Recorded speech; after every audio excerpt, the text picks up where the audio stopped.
everybody, how are we doing? How was everything? Just how was everything? Was it all awesome? I hope it was all awesome. I lurked for a bit in your stream, Panda. It looks like you were having a lot of fun.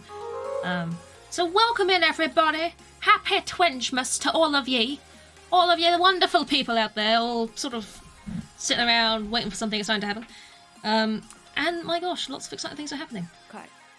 Here we go. Thank you for doing the shout out, Holly. I appreciate that. Welcome in, everybody, and thank you very much for the follows. I appreciate that. I do. Very much so. Brazil, or is it Colombia? Where is Christ the Redeemer? Mexico. Merry Twingemas one and all. Merry Twingemas. If I was a bunny, I'd have Everyone. bunny ears. On my face. No, on my head. Classically, they go on your head. Classically, they do go on your head, but I mean, you can put bunny ears wherever you want. You know, it's up to you. You have bunny ears. You can do what you want with bunny ears. You just read the game title. This is a thing. So that's okay, Panda. It's all good. It's all good. Thank you for the follows again, everybody. I really do appreciate it. And for all of you just being here and celebrating Twingemas as well. Do you want internies? Everyone's spamming everything. Thank you for the bits earlier, Holly, as well. I saw this game pop up on Steam and I went, this looks interesting. I'm going to mention this to one of my friends, and said friend then went and brought the game for me because she knows I'm going to hate it. I've never played a dating sim before. It's going to be an experience. Do you want franchisees? I mean, this is a franchisee zoo, is it? I don't know. I don't know. Welcome in, everybody. So yeah, we're going to get going with this. All I know is that there is a decent amount of chat to read out, so that's fine, right? We'll give some exciting voices to these characters, which I'll do justice to, and we'll definitely remember which voices I give to what characters. So I've just been sitting here with this goddamn... If it loads. Come on. You can see it, can't you? You walked earlier. This is when it doesn't. There it is. So it's just been these characters just popping up on my other screen. It's like, oh, that's nice. Oh, really? It's his buff, isn't it? It's quite tight fit, and that, you know, she's got something in her legs that doesn't look comfy. You wouldn't want to sit on her lap. He's kind of stripy. It's, you know, so... I don't know how this is gonna go. So we'll see. Shall we see? We'll see. Let me turn Pretzel off and get the lovely in-game music going for the atmosphere of dating in Dead by Daylight. Because people are terrible. That's all it really is. That's all it is. Hi Lamp, how you doing? So, yes. Shall we go? I think we should go. I'm putting it off, personally, because this is absolutely horrifying to me. But, I mean, just before we start, we do have, it is Twinge, so if anybody would like to donate, then there is a little, the sword has been thrust. That's how you donate, you thrust your sword. No, there's a Twinge command, if you type that in chat with the little exclamation mark, it'll bring up the donation link. It's also on the screen underneath me, currently. There's also the brochure there, if you want to see who else is going live this weekend. So it all goes towards, the streamers that are streaming over Twinge and to Refugee Action. So if you want to donate, it's not necessary, but it's very much appreciated. So it's there for you if you would like to. We just hit £325. That's incredible! Seeing as we've only had, like, I don't know, 1.5 days-ish? That's incredible. So, well done, everybody. Give yourselves a round of applause. It's quite sad the way I'm doing it. But, you know, it's the thought that counts, isn't it? The really sad fapping noise that I'm making down the microphone right now. Appropriate for this kind of game. So, just hit 24 hours. There you go. That's a noise, isn't it? Just a noise. It was a noise. There you go. There's some clapping. You can imagine the clapping. You know what clapping sounds like. Not the terrible noise I was making. I'm delaying. Shall we go? New file. What should we call you? You can call me Cold. That's my name. There we go. Thank you, Holly. That's applause right there. Amazing. Better than my fapping sounds, so aren't we already off to a good start? I don't know how explicit this game is. I'm just warning you now. The Steam page didn't say it was particularly explicit, but then you read down the reviews and there's just this one random person going, they added sex to the game! And it's like, oh, well that's terrifying. Thank you for letting me know. I don't know what that means. Well, I know what it means, but I don't know what it means in the context of not explicit. I don't know. I'm coughing, apparently. This is gonna be great. You wake up on the beach, soaking wet. It's already off to a good start. Salt water stinging the inside of your throat as if you'd nearly drowned. Not the sex, I know. I won't like this game. Water falls from your mouth as you open it to gasp for air. It'd be why your throat was stinging then. You have no memory of how you got here. In fact, you can only remember your own name, but not where you came from or a single fact about your life. What you do know is that, despite the outrageous beauty of the landscape around you, you feel incredibly sick to your stomach. Hey, you mad world. You have almost just drowned. I mean, it makes sense why we're feeling very ill, right? Wow, really went down the wrong pipe, huh? You need a mimich. Or can I go on? No, I have to say minute correctly. Because I can give you a minute. We've got plenty of time. Endless time, really. It's not true. An eternity, if you catch my drift. The ocean is speaking to me! Whoa, not now, ocean! Sorry, Carl, may I continue? Sure. Please go on. What's happening right now? Okay, then. As I was... I'm still coughing, I'm sorry. As I was saying, look down at your feet, ankle deep in the crystal blue water of a newly arrived wave.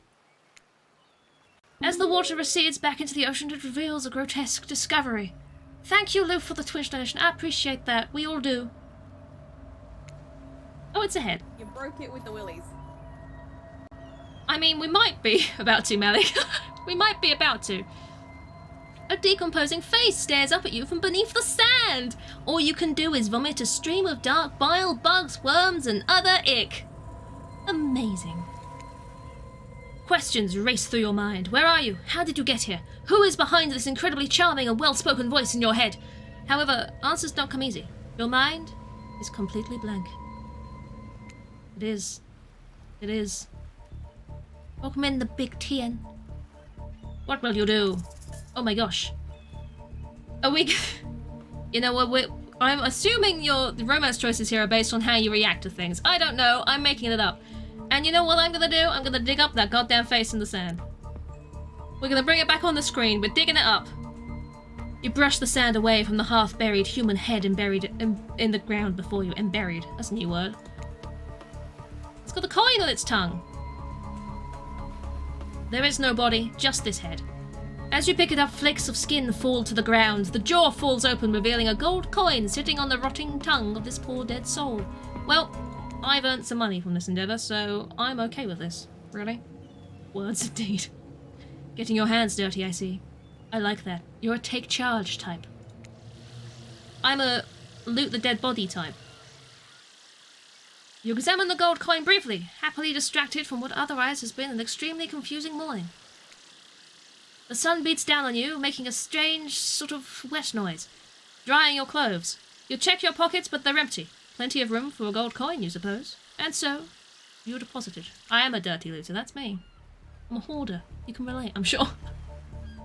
What's that nice coin you've got there? What if you were to spend it right now? Sure, why not? Why not? Well, hello there. I'm Dwight. Hi. Does that pose not hurt your back? Don't know what you mean, I'm sure. And I'm Claudette. We'll take that. Claudette quickly relieves you of your gold coin and tosses it to Dwight, who bites down on it like an old-timey prospector before handing it back to her. Don't bite down on the coin I got from a dead person's mouth. That's not hygienic. And this is for you. Alcohol. It's the best day ever. Claudette presents you with a tropical drink. When you take a sip, you find that it's incredible. Money well spent, in your estimation. It looks incredible. I've had a cocktail in a skull glass before, but my one was set on fire. So it was automatically amazing. I still have cat in me. Do you want help with that? Don't have cat in you. That's not where cat is supposed to be. But I gotta ask, could somebody maybe design the next one of these dating sims to be all-inclusive? It really takes some of the fun out of the fantasy vacation to be watching your wallet the entire time. This is true. This is true. Thank you for the quote. I appreciate that. I'm not gonna it's a delicious drink. Thanks for the drink. It's quite delicious. You're welcome! Someone just thank us. Go with it, Dwight. It's no one to be thanked for doing a good job. Trust me on this one. Your mind doesn't have a chance to linger any longer on your current situation as you feel something soft bump into your foot. It's a ball covered in a bloody handprint. Amazing. When you look down, you find a volleyball sitting in the sand there next to you. This is very dramatic, this game. You stare down, frozen. A voice calls out from behind you. I would stare frozen as well. I mean, I'm no good at volleyball. This would terrify me. A little help, please? You turn around, and when you see what's waiting for you, your jaw just about hits the ground. I mean, will it... Oh. Does it, though? I mean, lovely, yes. Mm-hmm. Oh, look, all of these... Yes. Just... wow, incredible. With the... Yes, as well. Mm-hmm. You'd burn easy, I'll tell you that much. Oh, he has burned easy. Amazing. Yes, I'm so excited right now. Okay. 4 gorgeous monsters stand halfway between you and a well-tended volleyball court. They're gorgeous, aren't they? Aren't they? Don't you think? Each of them oozes with undead energy, a magical aura reaching out and penetrating you via your eyes. Don't go there. Your heart begins to race. Curiosity, fear, desire. You can't help but stare at these casually dressed, let's call them killers. I don't know, not to be judgmental, but that's just the energy they put out there. So many competing feelings rush through your mind at once that you are completely paralyzed. I don't think that's why. Hello? These are weird days, and then there's this. All you can do is look down at the ball, and back up where the monsters line up of, well, literal monsters. Sexy-ass monsters, though. Are they? What do you do? Say no thanks. I would say no thanks and run away, technically, but we're doing this. We're going into it, right? We're gonna toss it back. What we're gonna do? You bend down and grab the ball. It's warm from sitting in the sand on this beautiful day. When you give the ball a toss, it arcs beautifully through the air and lands right in the Huntress's hands. Are they sexy? Find out more at 9, when they take all their clothes off. No. Not bad, stranger. Huntress's muscles ripple as she grips it in her hand. You look her up and down and consider what it might be like to be held tightly in those strong arms. Warm, perhaps. Maybe a little sweaty. But okay, that's natural. Try hard much? Blah. Oh Jesus, I know. They're speaking directly to you, but you can't bring yourself to reply. You're entranced. Am I? Am I? Is anyone here entranced? Really? When you snap out of it, you realize that everyone has gone back to the volleyball court. Alone again, you look across the beach at these strange residents who casually bat a volleyball back and forth, happily ignoring your intrusion onto their private beach. Holly, I mean, if there's one you want, let me know. Should you be frightened, worried, excited? I did refer to them as killers, not to give too much away. But at the same time, damn, they are looking very appealing in their own way, and nobody so much as lifted a blood-soaked finger in your direction. Don't be scared, Cold. You were made for this. I don't know if I was. I don't know if I'm happy about this. Spirit is the only one that looks all pleasing. I mean...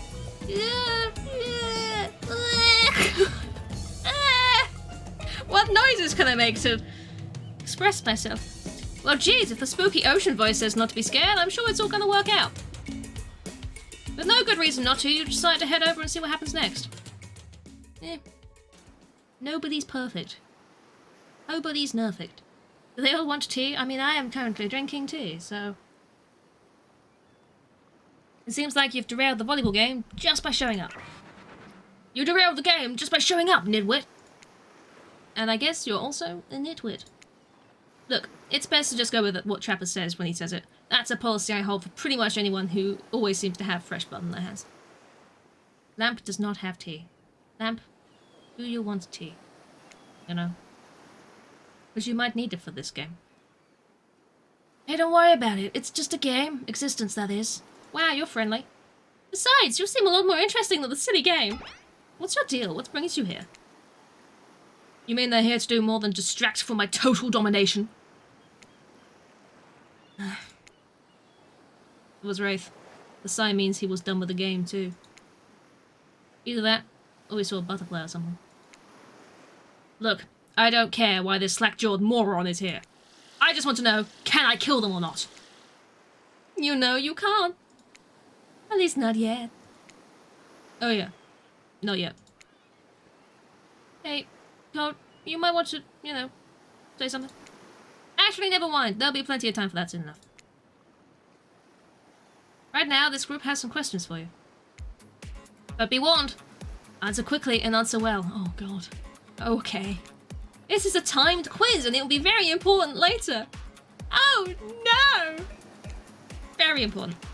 Oh, not that important in any way whatsoever. Probably that one. I can't remember. Oh my god. How attractive would you say you are? Oh my god! Average. Sure. Just another face in the crowd. Normal, meaningless life and an endless cycle. I mean, that's pretty much me. I think you're quite cute myself, like a chipmunk or a grizzly bear. I am on board with grizzly bear, sure, why not? Fuck. What voice is this dude gonna have? I don't have a very big repertoire of voices, I'm not gonna lie. If you have any superpower, what would it be? Yeah, flying. Flight, for sure. Technically, I suppose I can fly. Honestly, it's not all that cracked up to, but it's not all it's cracked up to be. As far as I go, I'm still not sure where I want to be. What was your best subject in school? Neither, because I didn't take history and I hated math. Skipping. If I'd ever gone to school, I'm sure I would have done great in skipping class. I prefer skipping class over walking almost always. What's your favourite animal? Cat, dog, or what's that? Cat? I don't know what that is. I mean, it's bat, technically. It rhymes, it counts, right? What? Why is everyone looking at me? You think just because I'm the typical cute goth girl I have some specific love of all things cats, and more specifically black cats? Well, I do, but you can all go to hell anyway. What's your favourite colour? Blue? Sure. It's close enough. It's my brand colour. Blue isn't good for productivity. It makes people want to be lazy. What's your dream job? A nightclub promoter. That sounds like a laugh.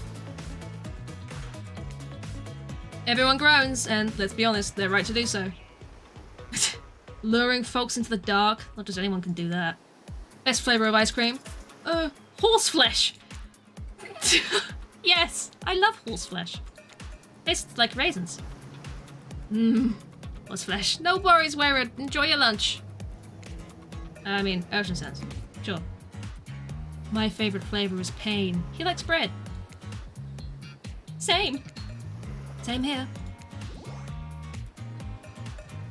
Mine is vanilla, swirled with pain. I think mint chip is the greatest flavour ever conceived myself, but enough about ice cream. Am I right? Hold on a second. This reminds me. I am right, always. It's a lesson you should learn before we go too much further. Do what I say if you want to survive. Pick mint chip. We're teaching lessons now, narrator? You rascal. Kill or be killed is the rule on this island, even for faceless voices. Tell me, what's the best flavour of ice cream? I want to pick horseflesh again. I am pick horseflesh again. Horseflesh! You got a reading comprehension problem? Yes. I just told you mint chimp was where it was at. Chimp. Mint chimp. Don't eat chimps. You almost brought yourself a game over there, buddy. That's right, I can end your life whenever I want to. I'm in control, so don't you forget it. If I say you like mint chimp, you like mint chimp. Now try it again. Tell me, what's the best flavour of ice cream? Don't eat chimp, guys. Don't do it. Don't do it. Horseflesh. Who do you think you are? Let me tell you who. Not the one in control, if you live or die. You have to understand sometimes it feels very good to end someone else's game. You should try it sometime. Oh look, there you go. So if you don't like mint chip, you're wrong and you die. Amazing. I like that. Please don't make me go through all of that again. I've derailed the volleyball game just by showing up. Look, we've read this. I'm not reading this again. I'm sorry. We'll say the same things and then we'll go for mint chip. Sorry. I'm a terrible human being for liking horseflesh. It's fine. Horseflesh. Horseflesh. Mint chip. There we go. It's harsh, isn't it? So harsh. The best flavour is mint chip. So obedient. Think you're gonna do just fine. Anywho, now that they know so much about you, I'm sure the group wants you to start getting to know them. I'm Trapper. I pretty much run things around here. I'm the smartest, richest, strongest person on this whole island. I don't like losers. If you want to know what a loser is, say hello to Wraith. I'm Wraith. Nothing like everybody else. I like nice people and loathe big, dumb idiots. Hey, what's up? I'm Spirit. I don't like most things. I don't really hate most things either. It's not worth my time. But the things I do hate, I really hate, you know? Based on my personal observations, life is nothing but suffering, and society is a carefully calculated lie to keep everybody subservient to those in power. It's better to just choose to just not take part. Jeez, like she was downright murdered by society, she hates it so much. Oh no, wait, I'm remembering Spirit's story now. That's almost exactly what happened. Hey, I'm Huntress, don't let these bummers get you down. There's lots of fun to be had on this island, along with lots of love.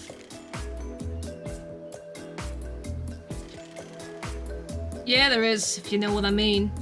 Grow up. Grow a body.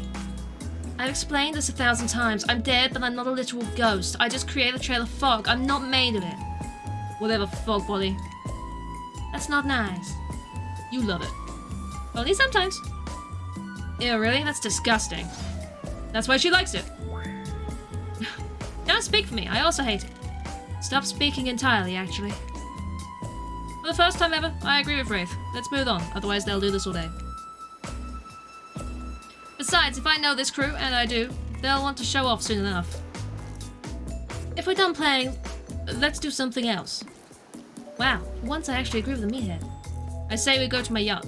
It's a massive boat, docked nearby. I'll give everybody a taste of true luxury and power.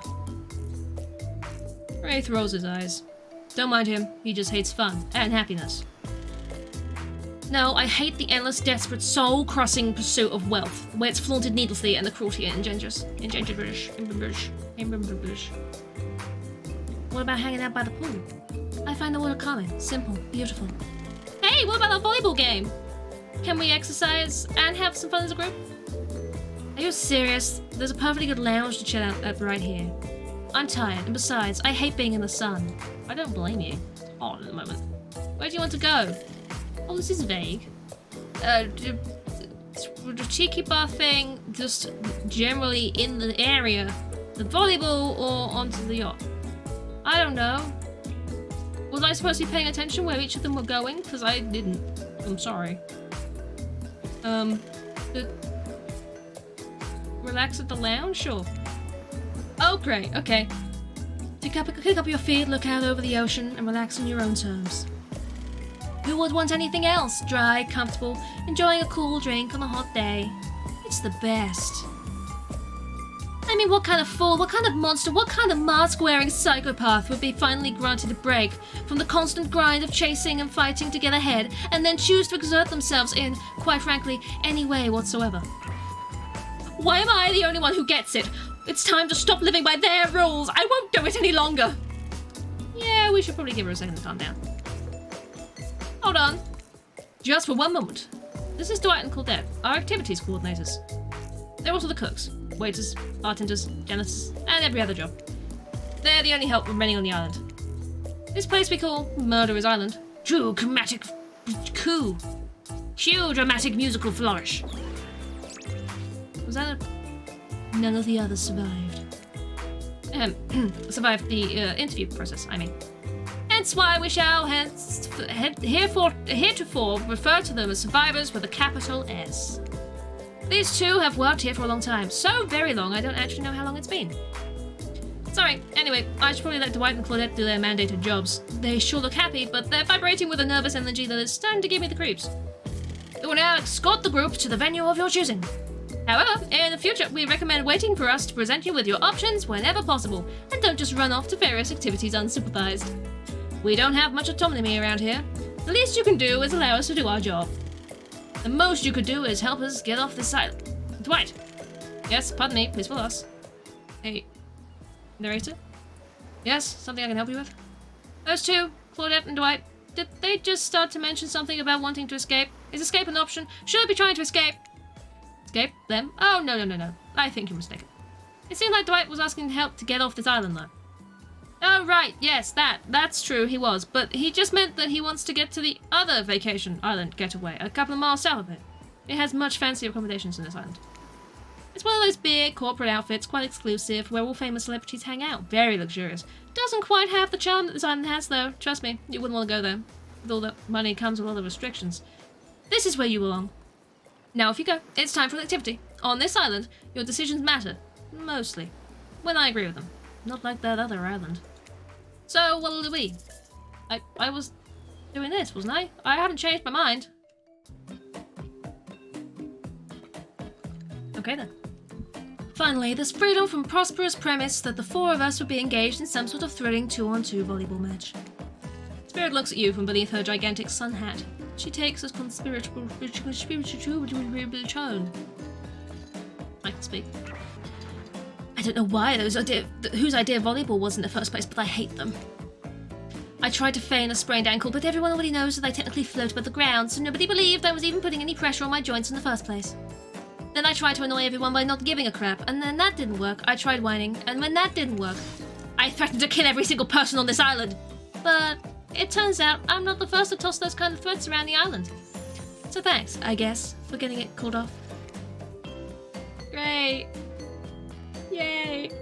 Are we threatening each other to end each other again? No. Hey Luke, how you doing? That's Dwight, who takes on the conspiratorial tone, his eyes shifting as he slips into a loud whisper. Please, just make it quick. It's what you'll be saying when we get behind the bar to make you the drink of your dreams. Quite hilarious, right? Right? Yeah, right. So what did we having? Oh my god. Scotch, rocks. On a day like today, could use something strong. Scotch on the rocks. You can use something strong. Because I don't want to be able to see for where this game is going. Paulette uncorks a very expensive looking bottle of top shelf liquor and pours you a glass. Do enjoy! Who would drink that? It smells like kerosene. You need to embrace the burning. The burning? Oh yeah.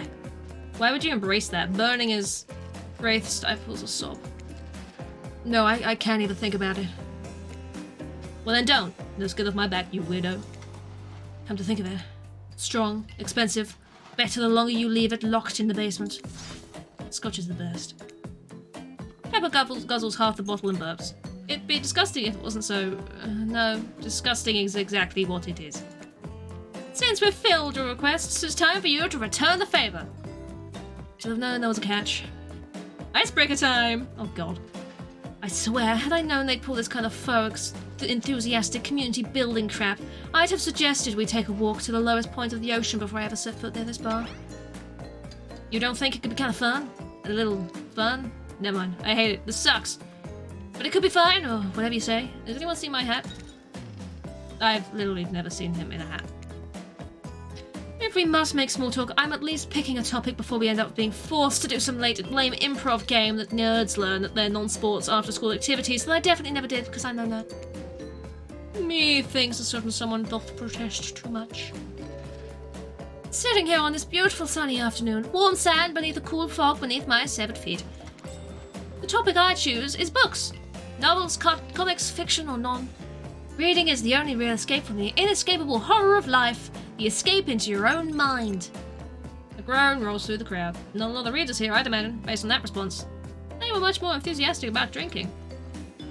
Considering the situation we're in, it seems appropriate time to ask you. What's your desert island book? The one you'd bring with you if you're, well, on an island like this. Oh, and it has to be classic horror, for reasons that should be obvious. She means because this is an island of horror villains. And also those books are all in the public domain. Nothing too modern. Humanity has really gotten soft these past 100 years. So what's your favourite? Hey, it's Squeech! Look, it's the person who brought me this awful game. Thank you, Squeech. I'm loving it, I swear. Dracula, sure. Dracula is one classic that's still scary. To be seduced by some beautiful stranger only to learn later that they're an immortal villain, it's downright thrilling. Well, I guess. What I was going to say That despite the deviant behavior of Dracula and the threat of possible danger or even death that he poses, you can't help but get turned on by the liberation from the status quo that he represents. Wow. The murderer dates is interesting. I'm in. So, what if some old doctor says he's a bad boy? You're supposed to reek like garlic and sleep alone? Who do they think they would buy into that? If you're going to be trapped in a nightmare that is undead life eternal, which I know a little something about, you could do a lot worse than great clothes, a castle, a lover who doesn't take shit from anyone. Chris, thank you very much for the follow. I appreciate that. The scariest part of Dracula is thinking that no one will ever be quite as interesting to make love to as a vampire. Wow. Jesus. Internet into the annex. Good luck with that one. The internet is a pain to spread around the house. Enough about these old stories that belong to someone else. I think it's time to make up some new stories of our own. Before you know what's going on, Huntress is waving an empty vodka bottle in the air, a devilish twinkle in her half-mast covered eye. Might I suggest something a little naughty? Let's all get in the circle and spin this bad boy! Great idea! Trickster, isn't it a bit late to introduce a new character? I thought I was the one who gets to make the rules, so I'm not sure who I'm asking. Oh my god. Oh. Tethering on your phone, you have all data, this is good. I wasn't ready for this. Well, hello. Who is this new fan in the waiting? Beat it, hack. I don't know. What's the harm in inviting one more person to join the circle for our game? Oh, I can't stay. I was just saying it's a great idea while also teasing the secret Trickster ending. I've got much, much better things to do than hang out here. I'm famous. Toodaloo! Wow. Rules are simple. First you spin, then you swap a spit. That's it. But let's be clear, this ain't the peep show. We're here to have a good time, but in a classy way. Trickster ending, please. How'd you get that? All makeouts will happen out of view of the public eye. Real romantic like. There you go. It's not explicit, thankfully. I have my wee-wee button all ready. Yes, romance is the goal, so we'll be waiting here in complete silence, trying to listen in and use our imaginations while you make out on the other side of the bar, but not watching. Like adults. Romantic, well-adjusted adults. Oh. You grip the bottle in your hand and put your fate into the hands of the empty bottle gods. Minigames consist of 2 parts. On top a pointer which rotates in the clockwise direction. I mean, deportees, man. Would that help me? Are these guys deportees? Is this why we're here?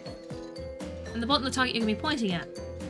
Upcoming minigame is a special minigame, perfect for less coordinated because there's no winning or losing. Ah, it's good. Well, not technically. Whenever the pointer stops, that's the result. Whereas if it doesn't stop where you want it to, it's a bit like losing, but that no one has to know if you don't tell them. It's true, it's true. You have a favourite? I mean, no. No. No. That Bugs Bunny, Walkman, how you doing? What the flip is this? It's Dead by Daylight dating sim. We're dating murderers, Luke. It's the best. It's amazing. Ready to play? I don't need you to repeat the instructions. All I know is I click. I'm ready. And away we go. Spin the bottle and see who you're gonna smooch. Oh, God. Okay. Great. I was expecting it to slow down, not just instantly stop, but, You got Huntress. You two are meant to be. Psych! You actually have to spin multiple times to get your real result. First to get to 3 times is your true match. That's how we play hardcore spin the bottle on this here island. I mean, now get your spin on. Don't really want to look. Trapper. Wraith. I've got 1 of each. That's not helpful. Oh god, that's 2 for Trapper. That's 2 for Spirit. Oh god, okay. Oh no. Oh no. The Trapper is your true match. Ooh. Squidge wanted Bing Bong. Who's my least fave? I mean, probably the one I've just landed on, I'm not gonna lie. Just this morning you were waking up on a strange beach, surrounded by strangers with murderous intent. Now you're looking across a beach towel at Trapper, whose bulge is at the very bottom of my screen. Lust in his eyes, sweat glistening on his skin. Your heart races. You feel your pulse pounding in your ears. Trapper takes you by the hand and you sit face to face at the private section of the bar. I hate this so much. I really hate this game so much. He begins to reach for you, putting his hands on your shoulders. You're sweating, but not in the sexy way he is. You're sweating in the gross way you'd sweat at the interview for a job you've not even remotely qualified for. I feel this. You don't know what to do. If you try to lock lips in this stage, you might gross him out so completely that he'll never be able to look at you romantically again. Trapper, we... Save it. It's not happening. Don't cry. I know how to get this close to a living god and then feel the sting of his rejection. It must hurt bad. Oh my goodness, I know. But don't take it personally. Well, do, but use it to make yourself stronger. It's not because I don't want to, it's because you haven't earned it yet. You might, later. But now it can't be that easy. Sure, maybe with one of the others, they're weak, sad, lonely. Not me. I don't need this. It's mine to give or to withhold. You gross out Trapper, he'd just kill you, move on. It's true. You really dodged a bullet. This means you'll have a chance to present yourself in a bit more flattering of a light later. Assuming you survive. I don't know if I want to. I'm not ashamed to tell you that I think you're cute. I would make out of you so hard your heart would cave in, if I wanted to. And I do, but I still won't. Tell anyone I told you this and you die, they die, and then I have you all revived and kill you again. If anyone asks, I was the best you ever had, which I might just be, another time. I had to break up such a passionate moment. That we only assume was passionate because we'd never spy on you constantly while you stay on this island. But dinner is being served right away and we must insist you join us. We wouldn't want anyone dying of starvation. When there are so many more interesting things to die from. Great. Thank you for using the Twinge command. If anyone wants to donate and hasn't already, feel free. It's not obligatory to be, but you could if you wanted to. I don't know what word I was to say there, but it was a word, I swear. Seems like the next activity is mealtime? How quaint. You're expecting what? Capture the flag? Do you know how complicated it is to run a game like that? Much more so than sitting and talking. You arrive at the cookout area to find a sort of picnic table scattered around.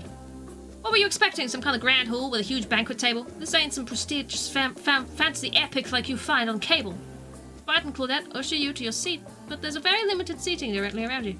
And, oh great, terrific, it seems that everyone wants to sit next to you. Even better is, they don't want to sit next to certain other people either. Oh god. No one wants to sit next to Trapper. Meanwhile, he refuses to sit next to Wraith or Trickster. Oh yeah, Trickster's here. Surprised? Yeah, well, they don't call him expected, sir. I'm sorry, even I get nervous around crowds of killers. My whole shtick gets a little flustered. Hey there, you're looking good, Carl, real good. And we literally can't let Huntress and Trapper sit next to each other. No, seriously, their arms are too big. If they can't fit the table, they sit side by side. Look at this, we can't even fit everyone on the screen at the same time. You probably think it was an error, but it's not. It was completely intentional. Let that be a lesson to you. Every error you think you see is a choice. Got that? It's a great background for artificial supplement prep. I mean, I'm glad that I'm entertaining you, Squid. Dwight and Claudette are directing traffic. You sit one side, the rest of them will sit opposite you. Huntress and Trapper can sit at the ends with their enormous sexy arms. And everyone is seated, we can begin dinner. Tonight's meal was prepared slowly and carefully with both love and hate for 12 hours over a spit. We hope you all enjoy. We really hope you do. Hey, you don't actually tell us what you're serving. What are we eating? It's meat. Seasoned with a specific number of special herbs and spices that we simply can't divulge. My favorite. Meat is good. Meat is murder. Which you know, considering what you've been up to. Who are you to get judgy now? I'm just sharing facts. That you need to murder something to eat its meat, so that's, like, technically true. Technically true is the best kind of true. Okay, enough yapping, let's eat! You thinking what I'm thinking? It's gonna be a person on that spit, right? Or several parts of overlapping people, perhaps? I haven't seen many pigs wearing palm tree button-down prints, you know? When you look closely at the spit, you spot what definitely appears to be scraps of fabric sandwiched between some layers of meat. I think I might be sick. Is there anything else to eat? It's the best podcast you ever need. This is what it is. You can let it die on its own and then eat the meat. I mean, loophole right there. This took 12 hours. And we do literally everything on this island. Actually, there's one thing you're not doing today. You're not carving up this delectable meal. Wow, he's right for a change, because I am with my broad axe. It's the perfect tool for easily chopping anything in twain. First, who says twain? Sometimes I swear it's like we're all from completely different historical eras. Second, I'll handle this with my cleaver, fast, powerful, and clean. At least it's clean when the meat is cooked, no blood.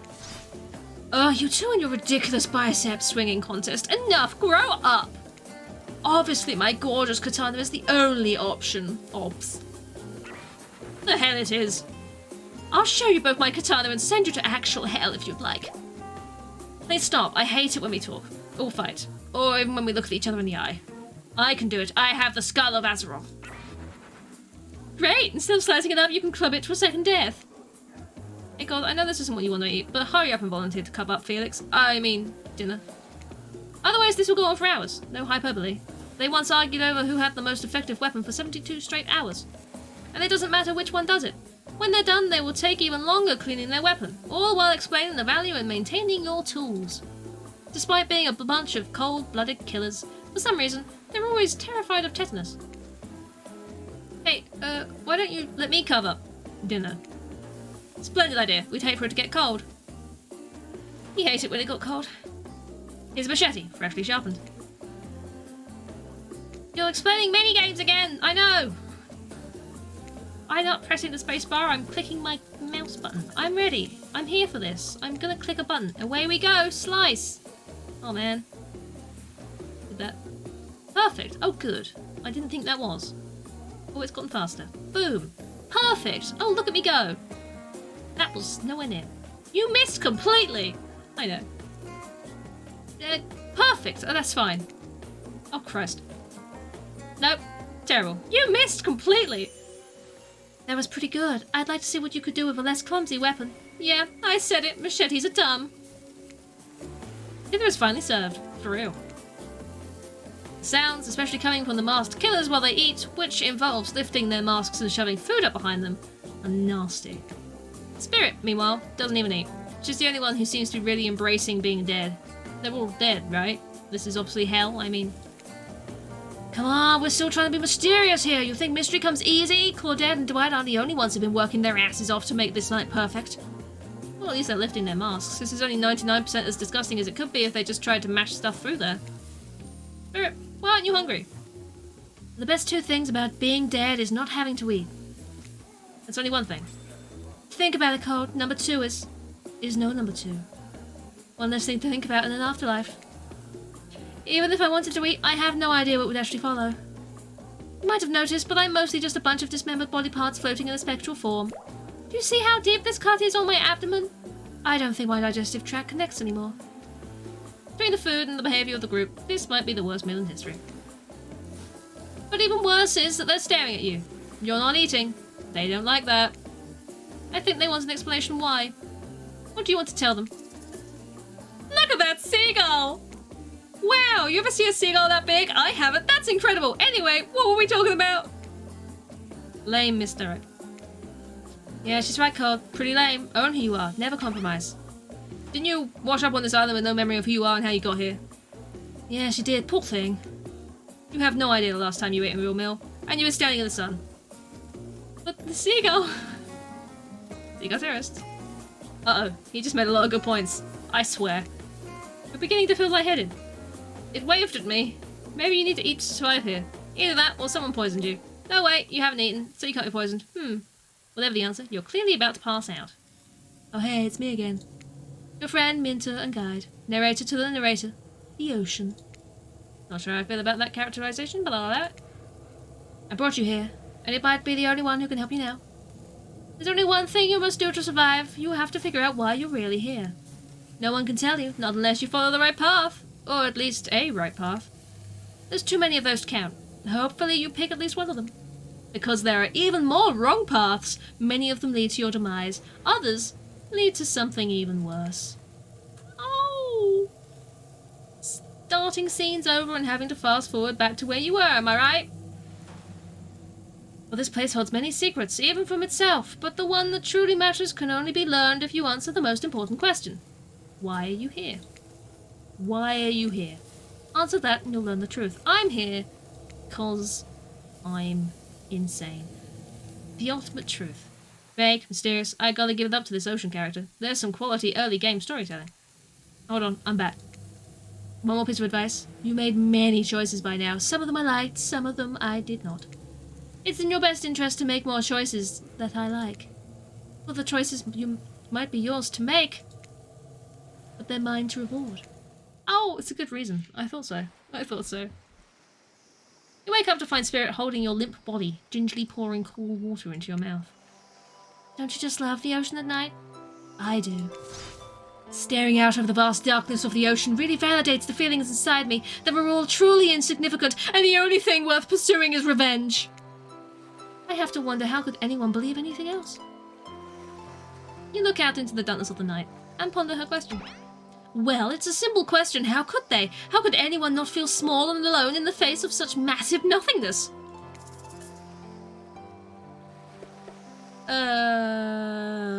You've always been alone. Maybe it's the Spirit's words, maybe it's the ocean, or maybe it has always been this way, but you suddenly feel connected to Spirit's words. I may not remember about my life before, but there's one thing I know to be true. I've always been alone. And I will always be alone. Well, that's depressing. Spirit has turned from looking at the ocean and is looking directly at you now. That's terrifying. Funny idea, isn't it? Being alone. Together. The best we can hope for. Maybe. Well, maybe it's too much to hope for. Maybe it's impossible to pretend we know anything.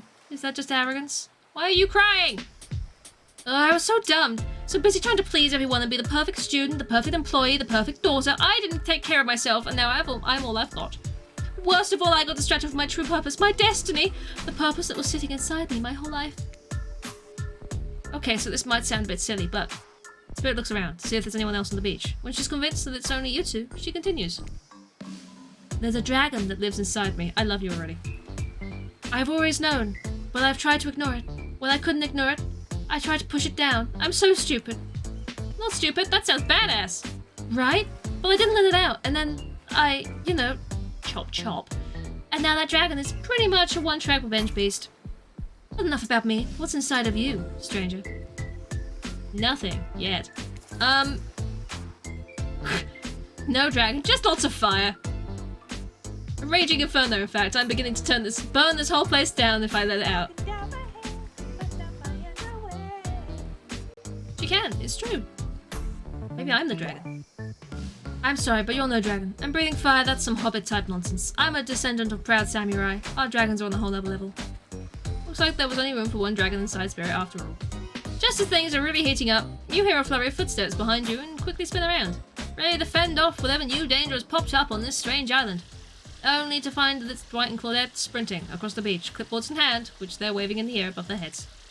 It's very important that we stick to the itinerary. We aim to attend each event as scheduled. Playing sick for cute flirt points was not part of this evening's activities. That's strictly slotted in for after campfire story time. At this rate, we'll be late. Playing sick? No, no time for excuses. Well, there is, but that's scheduled for what comes after the flirting. Go, go, go, go, go! Isn't this great? Isn't this wonderful? Once everyone has gathered at the fire pit, Dwight and Claudette quickly make an announcement. We're not going to blame anyone in particular, but someone, and we're not going to say who, so don't worry, you, hasn't been sticking to the schedule. That means we're behind on time for evening activities, and we'll only have time for one person to share their special spooky nighttime story. Just one story? But story time is my favorite activity. This is a narrative-heavy experience. You're telling us that only one person gets to share? How will we decide who? Oh great, and we have to decide as a group? That never goes well. Whoever did this, step up now. I won't be angry. I'll merely chop your head clean off. No fuss, no muss. Voice trembling, you realize it's probably you. But you embrace your fate. Sorry everyone, I think they're talking about me. To be honest, I still don't understand how this whole schedule thing works. I guess I lost track of time while I was passed out. I've been there before, even though it's taken some pressure off of me, which is an absolute dream come true. Is it really fair to pick on the newbie? Seriously, has anything here ever happened on schedule, even once? Damn it, Donald. Donald! If you try the flex authority gimmick one more time, so help me, I'll snap your head off so quick, then I'll drown you in his blood, Cynthia. Fuss and Mussa, back on! You two know I love to hack, slash, and slice. We all know you love to kill, it's all you all talk about. Nobody named any names! Who knows any names? Not us! I already knows my name. Who's Donald? Who's Dwight? Who even knows anymore? Call me nobody! But we still got the style and story time, so... Who do you think should go? Ah, damn it, there's a name. Pick somebody quickly so this tropical vacation doesn't turn into a bloodbath. Let's have Wraith have its story. Whoa, this entire experience has been carefully crafted to avoid an IP infringement lawsuit. Let's be careful with the catchphrases, will you? We'll be careful. Ree! Hi, Cold. Hi. I've missed you. Hi, Ree, how you doing? Thank you for the resub. 9 months. That's so many months. I hope you've been doing good. You've joined us for Twinge, and I'm dating murderers. It's a great time, really. I'm having a blast. I'm loving this story so much. I'm not really one for scary stories. Life is scary enough as it is. You literally carry around a skull and spine as your little prop. As the other killers laugh, Wraith holds up his skull and gazes into its hollow, dark eye sockets. If you're looking for something Shakespearean, then story look elsewhere.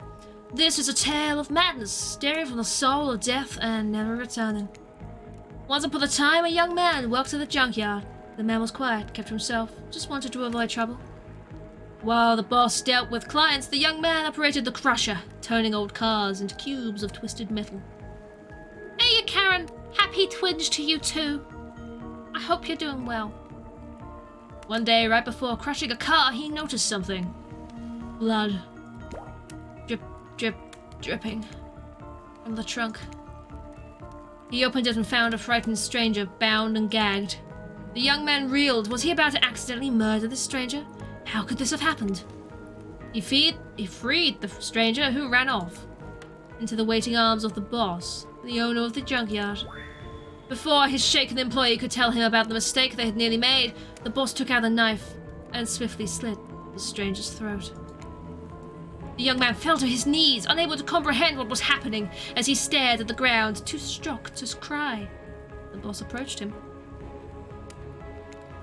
Hot but good. It is so hot today. Oh my gosh. I've got the window open. It's doing bugger all it's doing. What did you do? He asked the boss. I did your job for you. What do you mean? That's not my job. My job is to crush the cars. The boss let out a miserable scoff, his face contorting in evil disdain for the pathetic wretch in front of him. Why do you think we're crushing these cars? To save space? Who do you think my clients are? I don't know, mumbled the young man. Yes, you do, screamed the boss. Deep down, you've always known what was happening here. You just didn't want to admit it to yourself. Your hands aren't clean. My clients give me money and I take care of their problems, eliminate their witnesses, tie up their loose ends, or actually, you do. No, the young man whispered, as the boss towered above him. Yes, you're nothing more than an executioner, and you've reaped hundreds of souls. The young man's body shook with soft spasms as he tried to stop crying. It was when the boss started laughing that it happened. Something in the young man changed. He stood up now, taller than the boss. A fake glimmer of fear overtook the snarl on the older man's face. The young man's face was empty. Empty as he grabbed the boss's throat and dragged him to the car in the crusher. Empty as he picked up the boss and stuffed him inside. Empty as he slammed the trunk down on him, its stupid fat head sticking out, begging for mercy. Empty as he started the machine, staring at the boss and its sniveling, crying, wet face. Empty as he grabbed the boss's head, dug his fingers in, further, piercing the skin. Empty as he squeezed and pulled, empty as he heard bones popping and snapping. But when the boss's head, still attached to his spine, pulled clearly out of its disgusting sack of a body, he smiled. Wraith stares back into the eye sockets of his skull. It doesn't matter how good you are, how innocent, how kind, how full of love you once were. When you look into the eyes of evil, you will surely go mad. An awkward silence falls upon the room until... You make a joke? Hey, you said no Shakespeare. Pretty sure that's from Romeo and Juliet. Trapper laughs at your callback. Wraith looks down at his feet. I got a coin! I'm earning money by being awful. Thank you, Cole. Yeah, I have a gold coin. It's my love language. Oh, great. Thank you, Trevor. You're definitely the one I want to... Yeah, that's definitely great. On that note, everyone decides it's time to take a break and split up for a little bit, so they can all have a moment alone before bed. Everyone leaves and you're alone by the fire. The only thing you hear is the ocean slowly lapping against the shore. This is nice. A true moment of peace and tranquility that lasts for all of 7 seconds, because Trickster shows up and he's playing his latest song. Hey baby, you look lonely. Mind if I join you? He doesn't wait for an answer. I know you've been hearing from these guppies all day, but I want you to hear something from a big fish like me. Something special in those in charge of this island don't want you to hear. I am the ultimate catch on this island, the only lobster in the ocean of sardines. No one can give you what I can. You just have to find me. Come find me, baby. Trickster leaves. You're a bit confused about what to make of his cryptic clues, but you aren't going to get any time to yourself to think about them just yet. Wraith approaches you. Oh gosh. Hey, I'm probably not making a great impression because I guess that's not really my thing. I just know that if you get to know me, then, I mean, look, the others aren't around, and I really hate the fire pit. I just kind of hate fire in general. Maybe we could go back to the pool? And like, I don't know, whatever, you know? A dip in the pool with the Wraith. You've come a long way in a single day. I'm not saying you shouldn't follow him. An offer like that. Just don't forget our little talk. Are we going in the pool? You and your storyteller friend slip into the water. It's just the right temperature for an evening dip. Plus, if some jealous shark comes along and manages to jump from the ocean into the pool, you're also pretty sure your killer companion could handle it. Hey, do you remember the story? Wet. Yes, that's correct. We're now wet. Wonderful. You mean the one you just told, like, a minute ago? Yeah. Yes. Did you, I mean, like, what did you think of the, young man in the story? Do you think he's weird? He's not weird. I don't think he's weird. He's bad, and I'm deeply upset with him. He didn't have all the knowledge he needed to begin with, but what's important is what you do with the knowledge once you have it. In the end, he's no better than the monster he killed. Oh, I see. Well, that wasn't the response I expected my character to give, but sure. Well, that makes sense. Did the, young man remind you of anyone? Yes and no. I don't know what the right choices are here. Yes and no. I think that's what makes it such a great story. It's unique and surprising, but relatable and familiar. I think we all know someone like that, young man. I think we all have a little of him inside us. Wording. Wraith giggles. Not the gross way like you're thinking, but a very silly one. Assume he's imagining a tiny little version of himself dancing around in his own belly, because that's just who he is. You notice the temperature has dropped significantly. Is it cold in the water right now, or is it just me? I feel like my toes are turning into ice cubes. Wraith seizes up and squeezes his eyes shut. Please, I can't be around any cube talk, not since, I heard that story from someone else a long time ago. The story you just told us 2 minutes ago. Exactly, the one that wasn't about me. Usually we'd be nervous that we were about to make things awkward when we barge in, but obviously we couldn't hold a candle to whatever was happening here tonight. Either way, it's time for bed. For you, but not for us. After you go to sleep, that's when we party. After spending all day cooped up in those little tight safari-themed resort uniforms, you just know those two rage late into the night. But you're not here to party with them. You've got your own repressed relationships to tend to. I mean, I don't think I handled that very well. I don't think I'm handling any of this very well, to be fair. You headed over to the campfire. The heat is comforting on this chilly night. Looking into the crackling embers, you think about Wraith's story about the young man who found out he was part of a sinister plot. What don't you know about your current situation? Is it something that would terrify you? Something that would make you snap? What if you looked into the eyes of evil? What if you like it? Before you can dwell too much on your fate, Claudette and Dwight arrive. Their now familiar creepy smiles stretching from ear to ear. It's a bit menacing to see a smile like that lit by firelight. We must apologise for the accommodations. We weren't prepared for another guest, but we're going to make you comfortable, or die trying. Oh god. They hand over a pillow and a blanket and welcome you to snuggle up by the fire. Perhaps some music will put you at ease? Go for a nighttime beach fire. Without these sutures, yeah, without these sutures. Just try to keep the volume to a minimum. Our other guests aren't the types you'll want to rob of their beauty sleep. Ready? And away we go. What am I doing? As you relax look into the fire, a radio begins to fuzz and flicker. You examine it and decide that you might adjust the dial to fix it. Oh god, oh god. 83. Oh. Oh.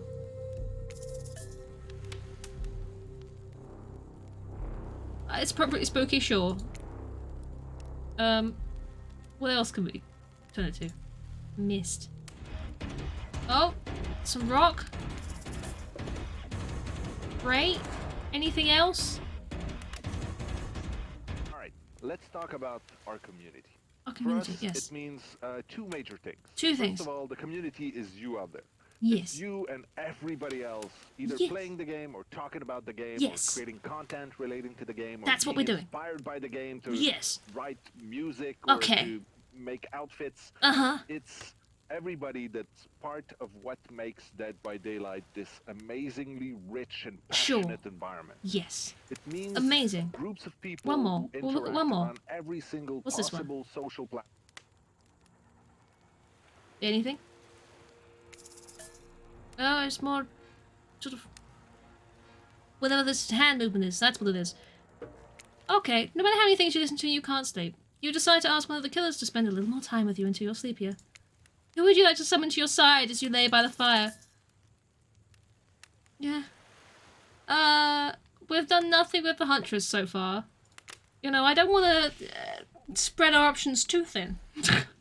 Right, but... Huntress, are you around? I was wondering if I could get a little company. Huntress appears in an instant. You really didn't hear her coming. She's more than happy to tell you her secret for falling asleep when she's feeling restless. Oh, tea. If a Soviet lullaby doesn't work, this special mushroom tea has always done the trick. While I'm not coating the blade of my hatchet in it to ease the passing of my victims, I'm steeping it in a piping hot mug of water. Try it. The Huntress, my options definitely aren't thin. No, this is true. You do. You finally start to feel sleepy. Except maybe this isn't really a sleepy feeling. Maybe you're paralyzed. You try to keep your eyes open, but you can't. Darkness overtakes you.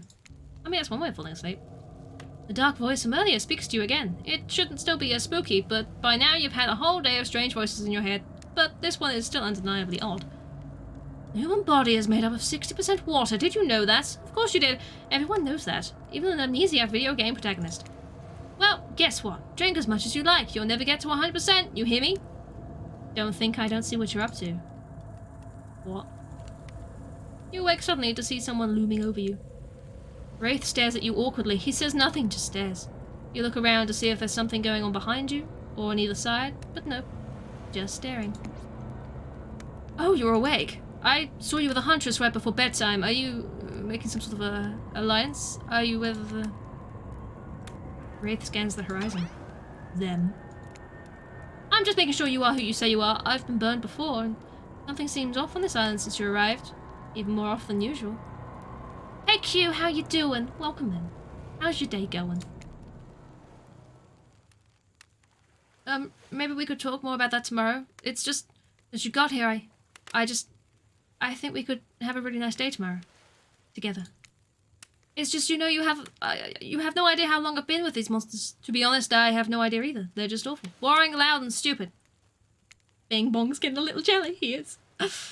You're different. There's finally someone here on my level. You're thoughtful, interesting, gentle. I think we could, you know, have fun.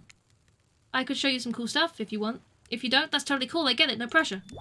In fact, probably just figured I was here. Good night. Finally alone. For real this time, maybe. You drift off to sleep again. Hopefully you're not poisoned. Hopefully. I hope so. Maybe we should be going for Wraith. Wait a second, where are we? This isn't... Oh geez, it is. This is one of those reality show confessional rooms where all the contestants talk directly to the camera. I think today went really well. These were some of my favourite interactions. It is, sadly. Yes, that is what it's revolving around. These were some of my first interactions with someone who isn't a parent that didn't end in bloodshed or untimely perishing in my Russian cottage. So I'm counting today as a win, no matter what happens. What do I think of the newcomer? Do I have to say? Oh, I do? Okay, attractive, mysterious. I really don't know that many other words since I was raised by my mom in the woods until she was skewered by an elk and I had to wash her entrails off my seraphim. That being said, the other three should make sure to be on their guard. I don't know who this newcomer will want to spend time with tomorrow, but I, for one, will not let my guard down easy. Who knows about the others? Wraith, I think, knows a lot more than he's letting on about this place, but he's a hard nut to crack. Meanwhile, Spirit is just screaming all the time. Major buzzkill. And Trapper, oh, where do I begin with Trapper? He's buff, sure, but daddy issues much? Sheesh. Look, I don't need anyone. I've been perfectly fine on my own since my mother died. I eat a fine diet of raw deer, bear, not beer, and human. I'm as fit as a fiddle. That being said, something about this newcomer makes me think that I might be missing out on some huge part of this thing called life. If I'm being honest, I just want to kill about... we've changed. I'm sorry. If I'm being honest, I just want to kill about every person I meet within a minute of meeting them. Even the few I can tolerate I want to see suffer for a long time before I kill them. But this person, for some reason, I would like them to continue living for now. One full step and... well, you know, everyone calls me the Trapper for a reason. And they better call me Trapper. I swear, if we watch this later and you list me as Evan, I'm going to kill the charm guy. I really don't care. This island is full of people that don't really like me, so what's one more? I don't want to just get distracted from my plan, anyways. I know that everyone thinks of me as a beautiful, cold-blooded monster. I can't help it. And circulation just isn't my thing. I don't choose to be cold. This cute hat and robe, okay, those were a choice, sure. If someone were to come around and capture my heart, at least that beats being stabbed in it. Besides, if I'm gonna get bloody revenge on society that has used me and thrown me away, maybe it wouldn't hurt to have a little help. Maybe it wouldn't. I have just noticed this is in the way of, things. You gonna move? Put it over there. And then it's not in the way of anything, is it? Oosh. You open your eyes, the sun is shining, there's not a cloud in the sky, and you feel great, totally well rested. You're not even suspicious of the fact that you fell asleep by the campfire but woke up several yards down the beach. Wait, are you on vacation? Was yesterday nothing more than a strange dream? No, not a dream. You really are here for another day. Why? I have no idea. You're obviously a weirdo. Speaking of weirdos, I see the rest of the gang is here hanging out on the beach. This is definitely another dream. I wouldn't rule out a nightmare just yet, though. At least they make for a sexy bunch, no? And talk about sexy. Here comes Trickster carrying coffee. Oh, you just kicked the chicken. Can't believe you, Squidge. Here, of all places. Morning, beautiful. I thought you might like a cup of joe to start this incredible day off right. This is an odd game. It really is strange, isn't it? Oh! Trickster seems suspiciously cheerful. But I'm sure there's nothing nefarious behind his joyful demeanor, though. Everyone knows musicians are morning people. I also want to wish you luck. Today is an important one. My only regret is that I won't be a bigger part of it. Budgeting issues. Also, I'm just swamped with engagements, especially on other islands. Trickster winks at you. If you want to ask him how to reach the other island, now is the time. Never mind, he left. At least he brought me a cup of... No, wait, don't drink that! What the hell was that? They don't call him Trickster because he's good at a skateboard. And he definitely didn't get the name because he brings people drinks so they can have a good morning.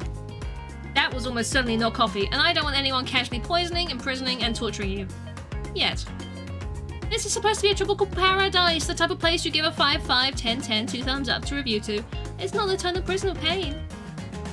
And please make sure to leave a review. It really helps with the algorithms. Just trust me, I'm looking out for you. So, can we please move on? Hey, wait a second. How did an possibly omniscient, possibly unreliable narrator just physically knock that coffee out of your hand? This is not Parliament, and the floor does not recognize the ocean to speak out of turn at this moment. I need no recognition, for I am the ocean. I dominate the land, and I submerge those who defy me and become their watery grave. Actually, speaking of graves, I would like to say something. Something of grave importance. Fine, go ahead. Hey, Nitro, how you doing? Narrator is a wraith calling it now. Maybe. Even if this place is an eternal prison of pain, and I'm not saying it is, even a place of extreme horror can still receive a 5 of 5, 10 of 10, thumbs up review, if it was crafted with love and or that's the type of thing you're into. You know, the ocean is right. A lot of hard work goes into a place like this. You should really judge it on the artist's intent, and whenever possible, start from the mindset of giving them the benefit of the doubt. Constructing these elaborate simulations, vacations, is not easy to do. Sometimes there are small bugs or inconsistencies, but that's just the nature of the process. Oh, I swear, Rafe's behind me, isn't he? Perfection is overrated. The universe is filled with mysteries. We ought to celebrate those who venture to bare their souls as part of a creative process with the ultimate intent of making things for our enjoyment, not to be overly critical of them. You two trying to sell me on this place actually being good. You don't have to say it like that, especially after I saved you from that poorly made cup of coffee. Sorry, we should have been here 5 minutes ago. They always do this on the second morning. Sad, really. Even if they do make some great points. Oh, sure, they make great points, I agree. Can you please move on? Yes, of course, apologies. Last few minutes aside, have you been enjoying your time here on the island? I'm suspicious there's no option. Yes, I'm not at all suspicious there's no option there. What an encouraging response, and we're so glad you're not suspicious. Hey Claudette, maybe Claude isn't suspicious because they figured out what they're actually doing here. Zero chance, they're still clicking, even right now, to see how you'll respond. Hey, look at that! Yeah, they just don't know anything. Doesn't matter though, Claude. We're happy to hear you're having fun. I'm definitely having fun. It's good, isn't it, Lamp? It's like self-aware. I'm intrigued. I didn't say I was having fun. We're all having fun, Cold. You hear us? We're all having fun. We do just need to ask you one more question, though. We all had to sign away our rights to say anything negative about this place. Would you please sign this disparagement agreement? Sure. Yes, I would hereby agree to participate in a verbal contract stating that I, Cold, will never say anything negative about my stay here on this island. Perfect! Delightful. Excellent. Yes. Hey, Cold. It's still totally cool if you have constructive feedback. The place to leave that is in the positive review. Because we all know that nobody reads negative reviews of games, results like this.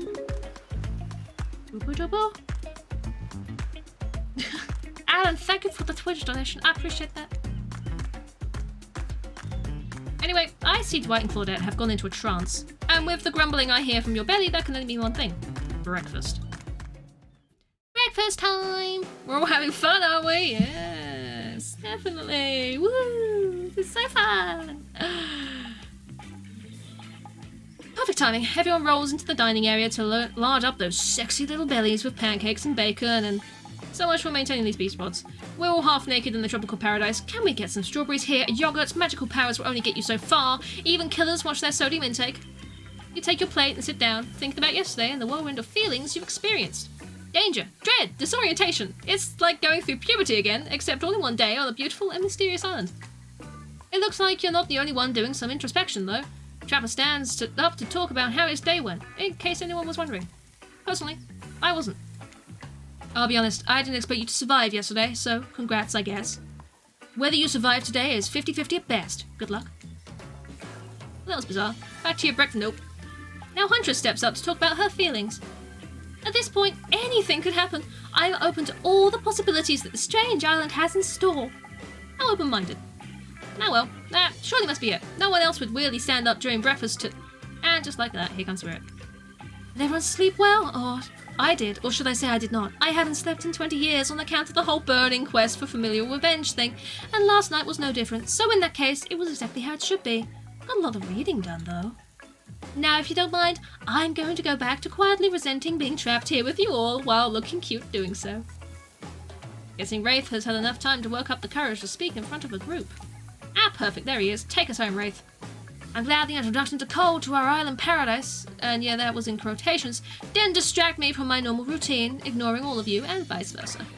This place is an eternal prison of suspicion and suffering, and no one cares. I'm still the only one asking any questions. I'm asking a question too. It's, when will Wraith shut up?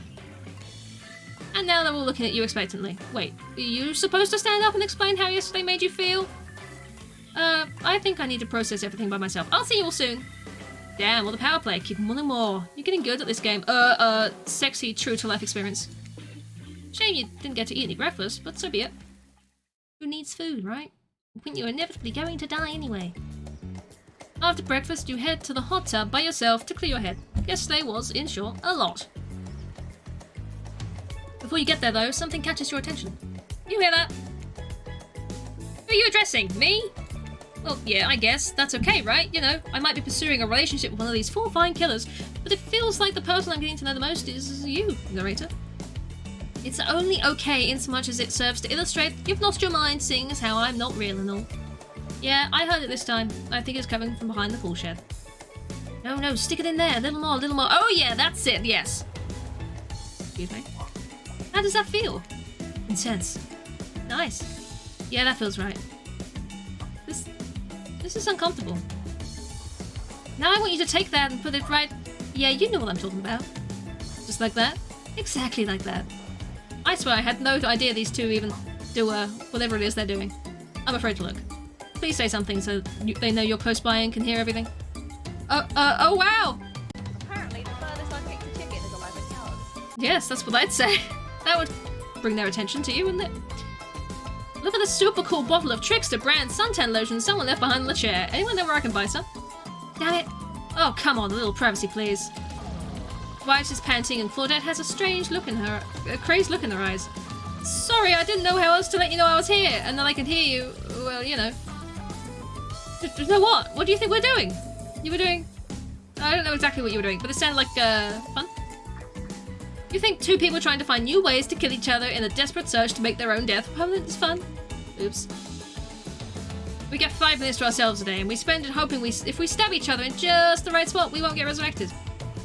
I've come to believe that the key is finding the exact place we need to bleed out from, and I believe that place is our appendix. Why else would it be there? Makes sense to me. Did you actually think we were... me and him, Dwight? Oh, you don't have to laugh that hard, they get it. She's still laughing. My life is a nightmare, yet somehow it's never been worse than right now. Let's go, lover boy. I noticed all our itchy wounds in 5 minutes is up anyway. Good luck, Cole. You're gonna need it. And hey, if you figure out how to escape this island, please make sure your ghost tells us how. That was both a tragedy and comedy. A crackmedy. What? Hey, Trim, how you doing? This or KFC? I mean... I don't know. I really don't know. Shut up, I liked it. Anyway, where are we? Oh yeah! You're heading to the hot tub by yourself to clear your head. Yesterday was, in short, a lot. So far, today has been exhausting too. But you're dedicated to achieving a true centered sense of calm. KFC one was ridiculous. It really was. I very much enjoyed watching you play that. No drama, no bullshit, just soaking up the sun in a heated pool. Today, you're on a date with you. Oh, I like that. I want to be on a date with me. Who would make the first move?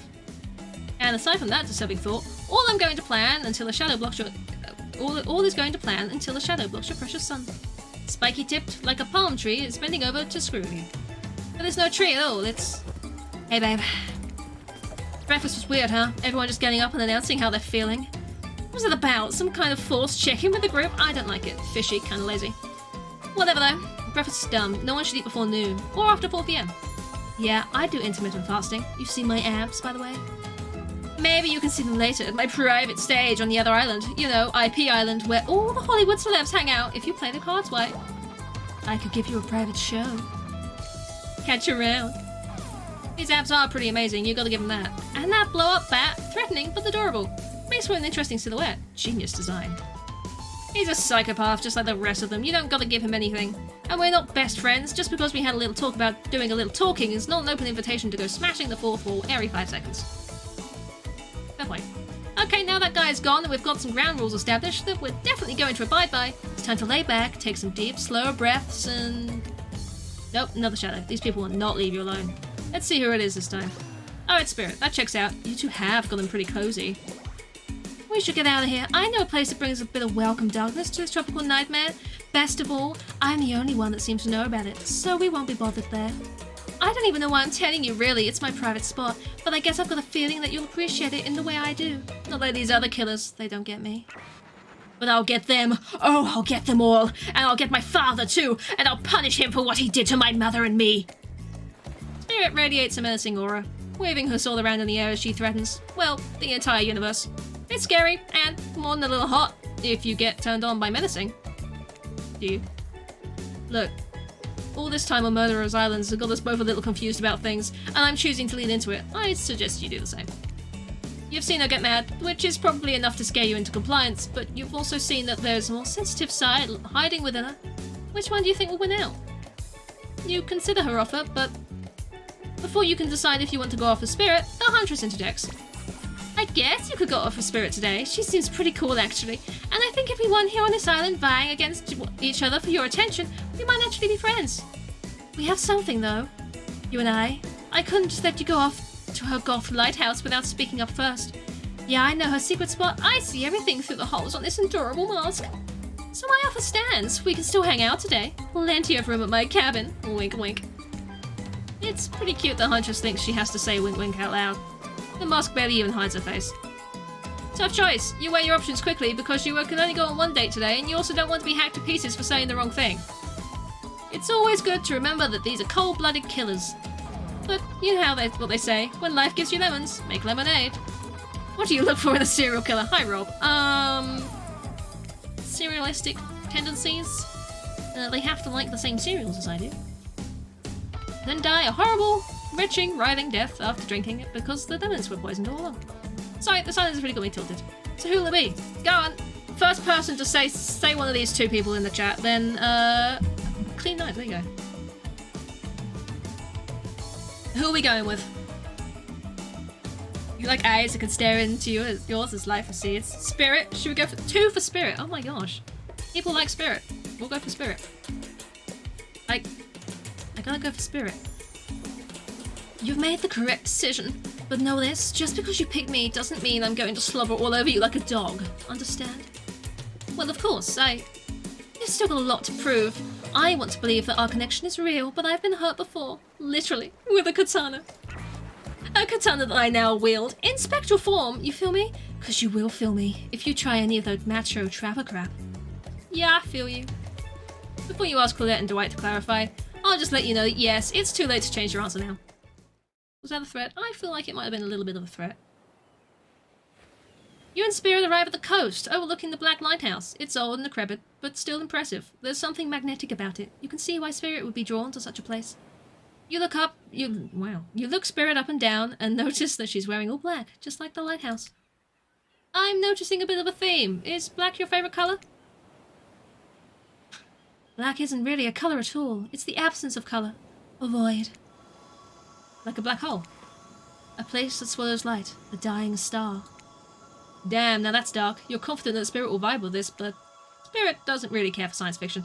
Not the type with spaceships and lasers anyhow. She's much more into the type of strange adventures that kick off right here on Earth. Earth? Is that where we are? You wonder. The lapping waves on the shore of the coast set up a romantic tone. The fog that surrounds it, Spirit, everywhere she goes, blends perfectly with the mist rolling up over the rocking shoreline. She's at one with this place, and so are you. Peace doesn't last too long, however, as the lighthouse lets out an eerie howl like a monster dying.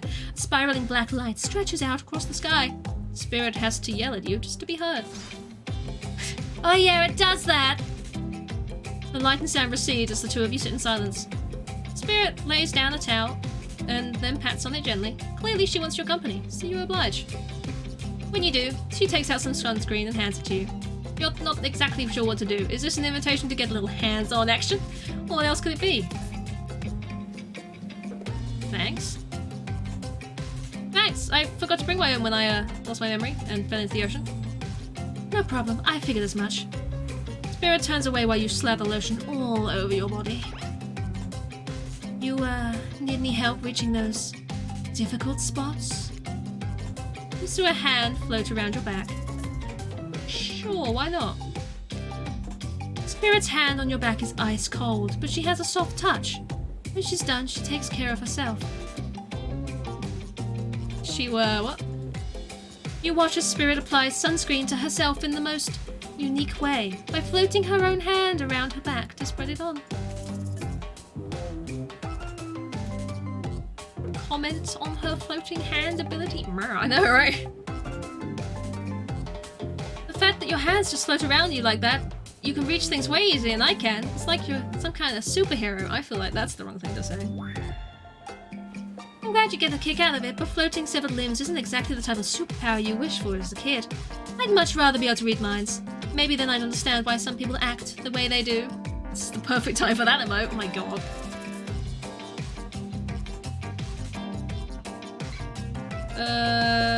Apologize? I'm sorry, I hadn't thought about what your experience was like. Sometimes humor is how you deal with uncomfortable situations, but clearly you read the room wrong. Did I? I was just thinking about what you must have gone through to end up like that. It must have been horrible. It was worse than death. At least death ends, eventually. It's a great emote. Squidge has some of the absolute best emotes I've seen. I adore them. I wouldn't want to forget it. It literally made me who I am right now. Truth is, I could pull all of these bits of glass that are stuck in my flesh out right now if I wanted to. But I don't want to. Each shard is a reminder of what my father did to me, and what the world did to him. That's why I refuse to play the universe's game. I hate the idea that I'll be forced to succumb to the pressure the way he did in the end.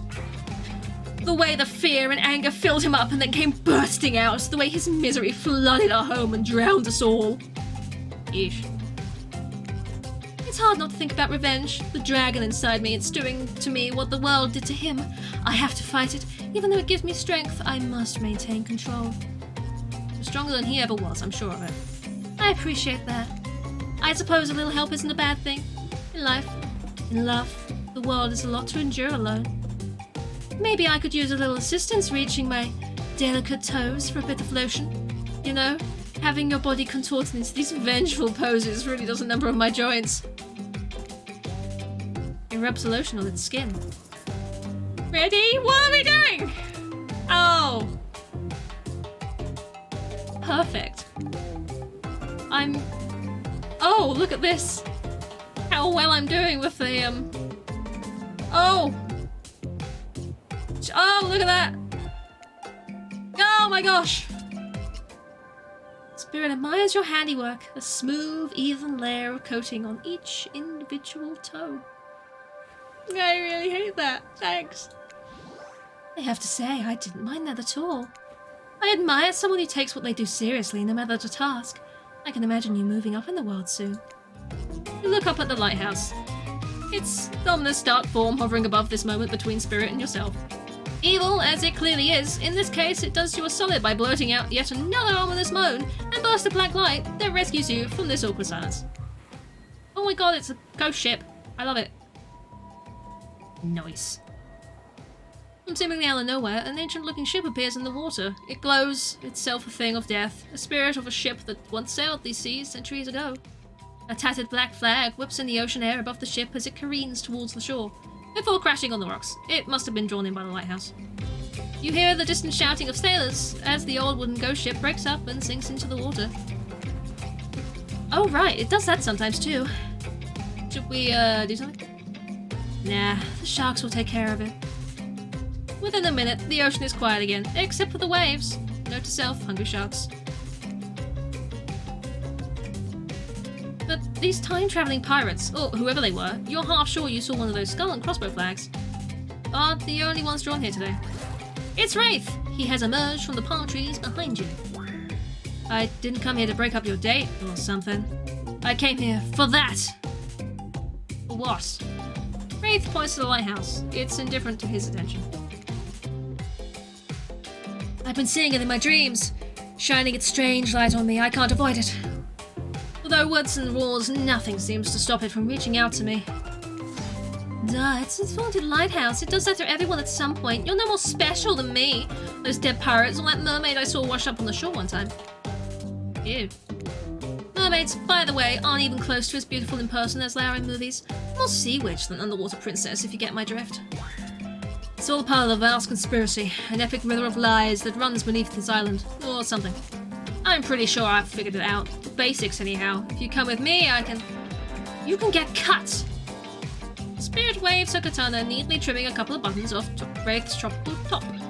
He takes the hint and backs away a few steps slowly. Well, the quiet guy, he never really shuts up. Okay, be that way, you'll see.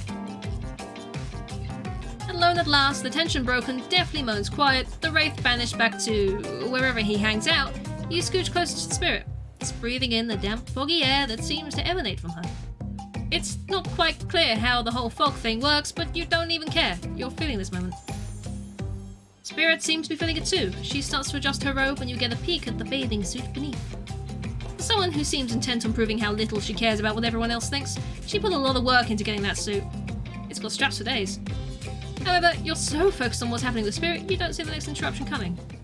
And Claudette and Dwight burst in on you and interrupt whatever you were doing. It doesn't seem like they were worried they'd bump into much. We're here to make a very dramatic announcement. Well, technically, we're here to invite you back to the beach. We'll be making a very dramatic announcement. It's hard being the producers and the hosts. Aren't survivors supposed to work in groups of 4? It's true. True. They are. When you arrive at the beach, you realize you were set up. Despite promising an announcement, Dwight and Claudette simply stand quietly. This isn't all what was promised. Wait a minute, there's no announcement here. But there is a me! You got mud in your ears, friend? I told you to get lost. Don't you see? Lost is what I am, and so are you! But I know the way out. I've got a map back in my secret lair. Literally, and figuratively. Yes, I know the difference. This is why you should ditch Spirit and come spend the rest of the night with me instead. You've got a secret lair? Damn it. Who said anything about a secret lair? I said I've got, sap. Sap in my secret hair. There's a flap on my secret chair. Don't change the subject. Don't ask me what he's talking about. You're trying to make a mess of the first nice day I've had in I don't know how long, because it's not even clear what year it is, but in a while. I'm not about to be ditched for the likes of you. It's not about me messing things up. Like I keep trying to tell you, it's this dang island. I've come to accept a difficult truth. What's happening here, well, I'm convinced that it's our fate. It's not anyone's decision, it's simply the way it will be. There's no fighting it. What would you even know about fighting? All you know is hiding in your spooky little secret lair and crying like a baby while ringing your little bell. So don't tell me what I can and can't fight back against. I was a born fighter. A dragon lives inside me. I can't not fight, even when all I might want to do is hide. Don't you see this giant hat? It's a metaphor! If I do have a fate, my fate is to win every fight that comes my way. Got it? Folks. Oh, you hide. I've seen you hide. You do your phase walking routine. What do you call that? It's basically cloaking. And we all know what cloaking is a type of hiding. Folks. You cloak. I don't cloak. I'm not a cloaker. I phase walk out in the open. You just can't see me. You have no idea what they're talking about. But this sure sounds like some video game community forum thread minutiae if there was ever such a thing. But not that you know about that either.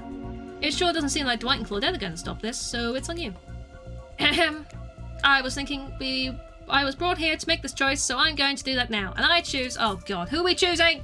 Who are we choosing? Someone choose for me! I don't know! Who do we want?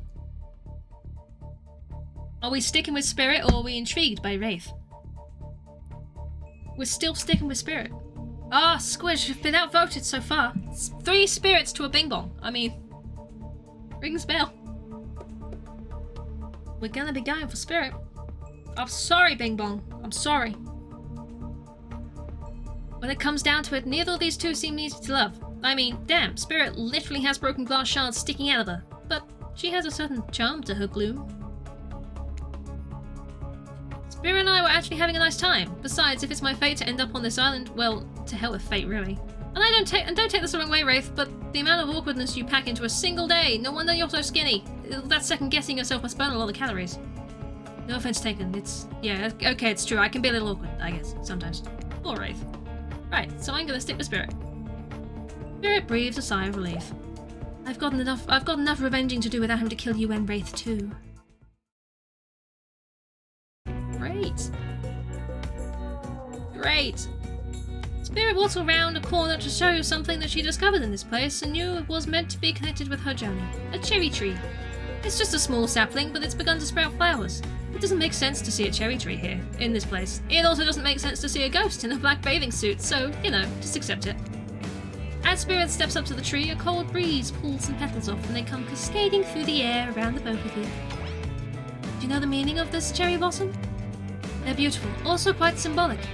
Of course, like all good symbols, their meaning is pretty complicated. What do they mean to you? For many people, being among cherry blossoms is like being at the celebration of life. People travel great distances just to be near their vibrant beauty. However, as beautiful as they might be, they aren't magical. They're simply flowers. They quickly die and fade away, and for this reason they're also a symbol of the fleeting nature of life, our fragile mortality. In a way, it's the spectre of looming death that calls attention to these special moments. To see and appreciate life. How does that duality make you feel? Empowered? that life and death are a cycle has always given me peace. Accepting the fleeting nature of life, like the beauty of a flower in bloom, allows me to appreciate the moment without being too hung up on what comes next. As you explain, Spirit's face begins to look sad to you. You're not sure why. It's not the happiest topic, life and death, but why should that matter? And it dawns on you. Spirit has been trapped in this ghastly shade of death with no hope to cycle back, no rebirth, a moment of blossoming life long gone. Scary time of death and decay that comes after the good part. That's Spirit's eternity. I feel like an idiot. I wasn't talking about you. I wasn't even thinking about you. You answer from the heart. I can't let that bother me. Our priorities are not the same. I have my mission. Once, the fallen cherry blossoms represented the souls of samurai warriors.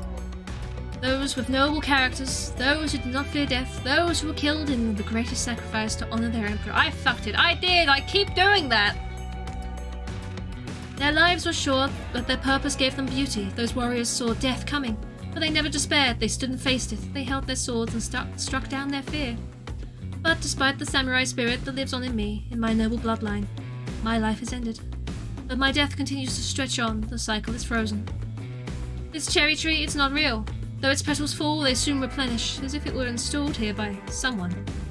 You watch as Spirit chooses her words very carefully. By someone with no respect for the balance of life and death. We're sorry to interrupt. You know we don't believe you, right? Yep. But this time we've got a really good reason. And it has nothing to do with us being manipulated by an unseen force, because that's definitely not happening. Nobody accused you of that, but okay. We're just here to tell you that it's time for dinner, silly. Get it while it's hot. I guess it's time to go, or whatever. Thanks for spending some time with me today. I enjoyed it. Me too. Doesn't seem the type to hold a murderous grudge. No. Where's she ever done that? No. What a fun day you've been having. I can see it written all over your face. You're shining. And that's not just the remaining actor's sweat from spending an afternoon courting a psycho killer. No, you really are feeling this whole romantic experience. Don't worry, I'll keep your turtle little secrets. Well, enough gentle ribbing. It's time to get back to business. All the, appetizing singles have arrived for dinner, including Trickster. Wraith is here too. We're not going to do the gag where we all crown them on the street at the same time again, so just believe me, they're all here. And they're just as sexy and demented as you remember them. With your love life on the line, everyone's being very careful not to offend you by saying the wrong thing. Congrats, by the way, on getting this far. I'm as surprised as you are that these four are falling for you. No, not because of your personality, but because you have just met them yesterday. However, since Wraith seems like the biggest long shot to end up holding your heart, he throws caution to the wind and speaks up. It's a pretty small consolation prize of being the least loved killer on Murderer's Island, but hey, letting them have this one moment in the spotlight is the least we can do, and heaven knows why they won't do any better than that. I'm so sick of watching everyone gorge themselves while I'm preoccupied with, trying to get the bottom of this never-ending nightmare. So tonight, none of that. I'm not really hungry anyway, so what I say we just do a simple salad or something? The green kind, not the mayo kind. Mayo is gross. I'm fine with just lettuce. It doesn't have to be fancy. Not iceberg though. It has no nutritional value. No nutritional value. Letting Wraith choose was a mistake. That's on all of us. Dinner will be served shortly, but certain power brokers would like to know about your day. Would you like to share your day with the rest of the group? Mayo is gross. I don't mind a bit of mayo. I won't have tons of mayo, but I don't mind a little bit. We've had an interesting day, that's for sure, but how will you describe it to the others? Say too much or too little and it could affect your standing with the group. Okay, but don't just sit there saying nothing. Nothing is not an option. Be coy. It wasn't really a day, more like two people avoiding everyone else and choosing to be alone, but doing it in relatively close proximity to each other. That's exactly right. Couldn't have said anything of better value myself.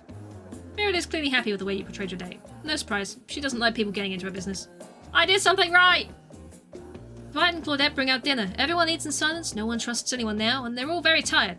Oh wait, no, sorry, that's a dreary supernatural horror thriller set in Antarctica, not a charming parody dating sim set in an undisclosed tropical paradise. Bony appetit. What do you mean, bon? No! Almost everything we serve has some bones in it, even the vegetables. Impossible to avoid on this island. Everyone eats without speaking. Tensions are rising, both of the sexual and deadly variety. When everyone finishes, Dwight and Claudette come back to clean up the table. They linger around you as they pick up your plate, take your napkin, and dust crumbs off the table. What would you like to say to the servants? Thank them. Your top-notch service is very much appreciated. In fact, here. For us, just for doing our jobs? Thank you kindly. Everyone, if you would please be so kind as to follow us to the fire pit, we'd appreciate it. We've been told something big is going to happen. Something that will change everything. You can go willingly, or you can go unwillingly. You have no choice. Tough cookies. Did you have a choice of how you said that, dweeb? Yes, and I immediately regret how I did. Good. Something needs to change around here. Fire is rebirth. Fire illuminates the soul. I hope the fire isn't too smoky. Smoke hurts my eyes. I have pretty sensitive eyes. I'm also horribly afraid of it. The fire, I mean, not my eyes. Because of childhood trauma involving fire. And finally, everyone starts moving towards the fire pit, if only to get away from Wraith's complaining. It's going so well.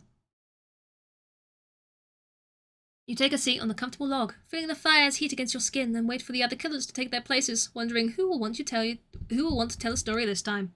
Will the narrator tell us a story? I bet they've got a stunningly creative mind. Hey, you think, are they allowed to simply place thoughts in my mind like this? Doesn't seem fair. Everyone makes their way in, but something unexpected happens. Nothing. Nothing happens. Something almost always seems to be happening here, so nothing is probably not a great sign. Oh cool, and now everyone's looking at you. So, you know, do something. Should I pick someone to tell a story? Or we could play charades? Boggle? Well, we were actually thinking, why don't you tell us a story? Wraith points his spine and skull staff thingamajig at you. You duck out its way. Who knows what that thing can do? Probably shoots lasers. Try not to bore us. We're just very interested in you. Don't speak for me, Huntress. God, Wraith, stop complaining, my god. Now, you can't tell if you're warm from the fire or if it's your nerves heating up. You know, the fire is right here, but maybe if we stop talking about it all the time, we can start to pretend it's not here and doesn't, you know, threaten to burn us all alive. He's not supposed to hear me. Get out of here, Wraith. Calder's about to make an important decision about telling a story or not. I'll tell a story. Sure, I'm going to tell a story. I hope it's a mystery. Okay, so what kind of story do you want to tell? Do you adventure? Alright, you like your Dwayne The Rock Johnson movies, how about some adventure? Now we're talking. It's not my favourite, but I respect your choice and will nod politely. You don't have to say that, Wraith, just nod politely. Okay, ready? Here goes. I really like to go fishing. Solid hobby, great foundation for a story, sure. You pause. Everyone has waited for bated breath. No pun intended. Oh wait, that's it. Not much of a story, barely even a thought. My pun was better than your story. You sure that's all you had to say? No, I'll say more. No, I was just kidding. So what kind of story do you want to tell? Action. Here's an action-packed yarn for you lot. This time I got into a bar fight. The group is interested, they lean in. I'm all ears, and I'm not talking about the bucket of them I have in my boat. You crack open the beer by smashing the bottle cap off the nearest rock before starting. I'm at the local watering hole powering up my regular 12 beers before I slay at the pool table. Slay is good. Steely Dan blasts from the jukebox. The bartender's tip jar is filled to the brim. I pound the final pint and smash the glass on the counter as I demand shots for the entire joint. The patrons cheer for me. I am their god. Suddenly I hear telltale revving of engines outside. Motorcycles. The saloon doors swing open. Wait, it's a saloon now? And in walks in my arch nemesis, Big Slim, the giant of North Toledo. He sounds sexy. Thought I smelled something acrid from Akron when I hopped off the hog, Slim says with a sneer.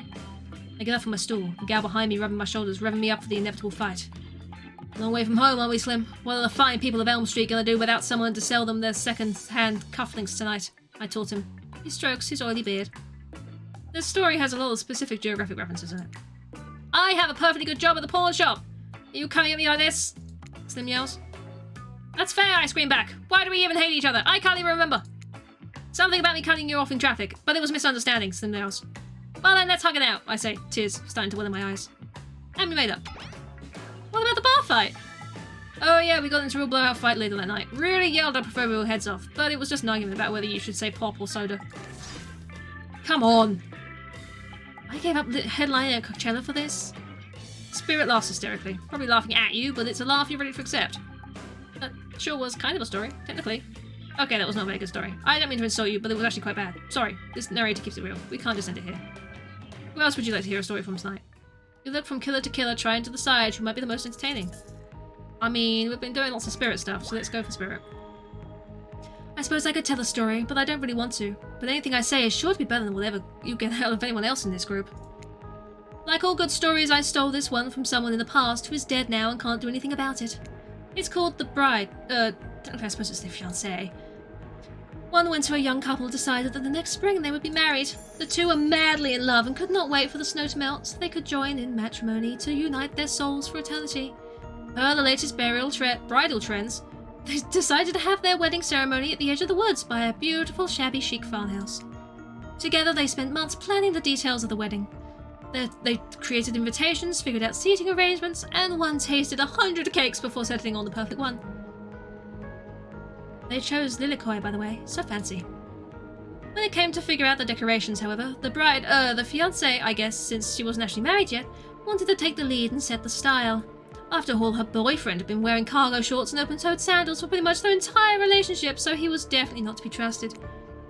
Having decided on such a lovely natural setting for the ceremony, the fiancée decided that she would create unique floral arrangements from the local wildflowers that surrounded the farmhouse. As soon as the sun rose on the first day of spring, she set off into the woods. Each day she spent hours mapping out where the best blooms could be found and prepared to pick them for herself the morning of the wedding, so they'd be at the height of their freshness and beauty. Enamored with the incredible variety of flowers in the woods she surveyed, the fiancé, since they had not yet been married, became obsessed with knowing just how many there were, so she could choose the absolute best. When the fateful morning of her big day came, the fiancée told her husband-to-be that she had one final errand before the wedding. Excited for the ceremony to come, she dressed in her beautiful white gown and set off into the woods to gather flowers. Treading carefully, she followed the route, selecting only the best stems and collecting them in the basket. Don't touch strange plants, no, don't do that. However, when she came upon the once familiar clearing, something was not as she expected. Somehow it was more beautiful than it had ever been before, and just on the edge of her view was a new bush filled with blossoms so vibrant and colourful she became dizzy just looking at them. But the fiancée ignored her sudden spell and pressed ahead, scooping up flower after flower, and after every time she did, she noticed just further ahead, and possibly even more beautiful blossoms. Carried by the sweet fragrance of spring air, the fiancée crept further and further into the woods until she turned a corner, stepped on over a mossy tree trunk, and realized she had been here before, a poppy field. But this wasn't the clearing she remembered, or at least not how she remembered it. The flowers were suddenly overripe, decaying, falling from their stems into festering mouldy piles on the floor. Sweet fragrances of horseflesh. Spring air. Yeah. Horseflesh. Spring air. Yes. Where bees had been, now only flies buzzed. Where the scene of flowers had once intoxicated her, the odour of mildew now made her sick.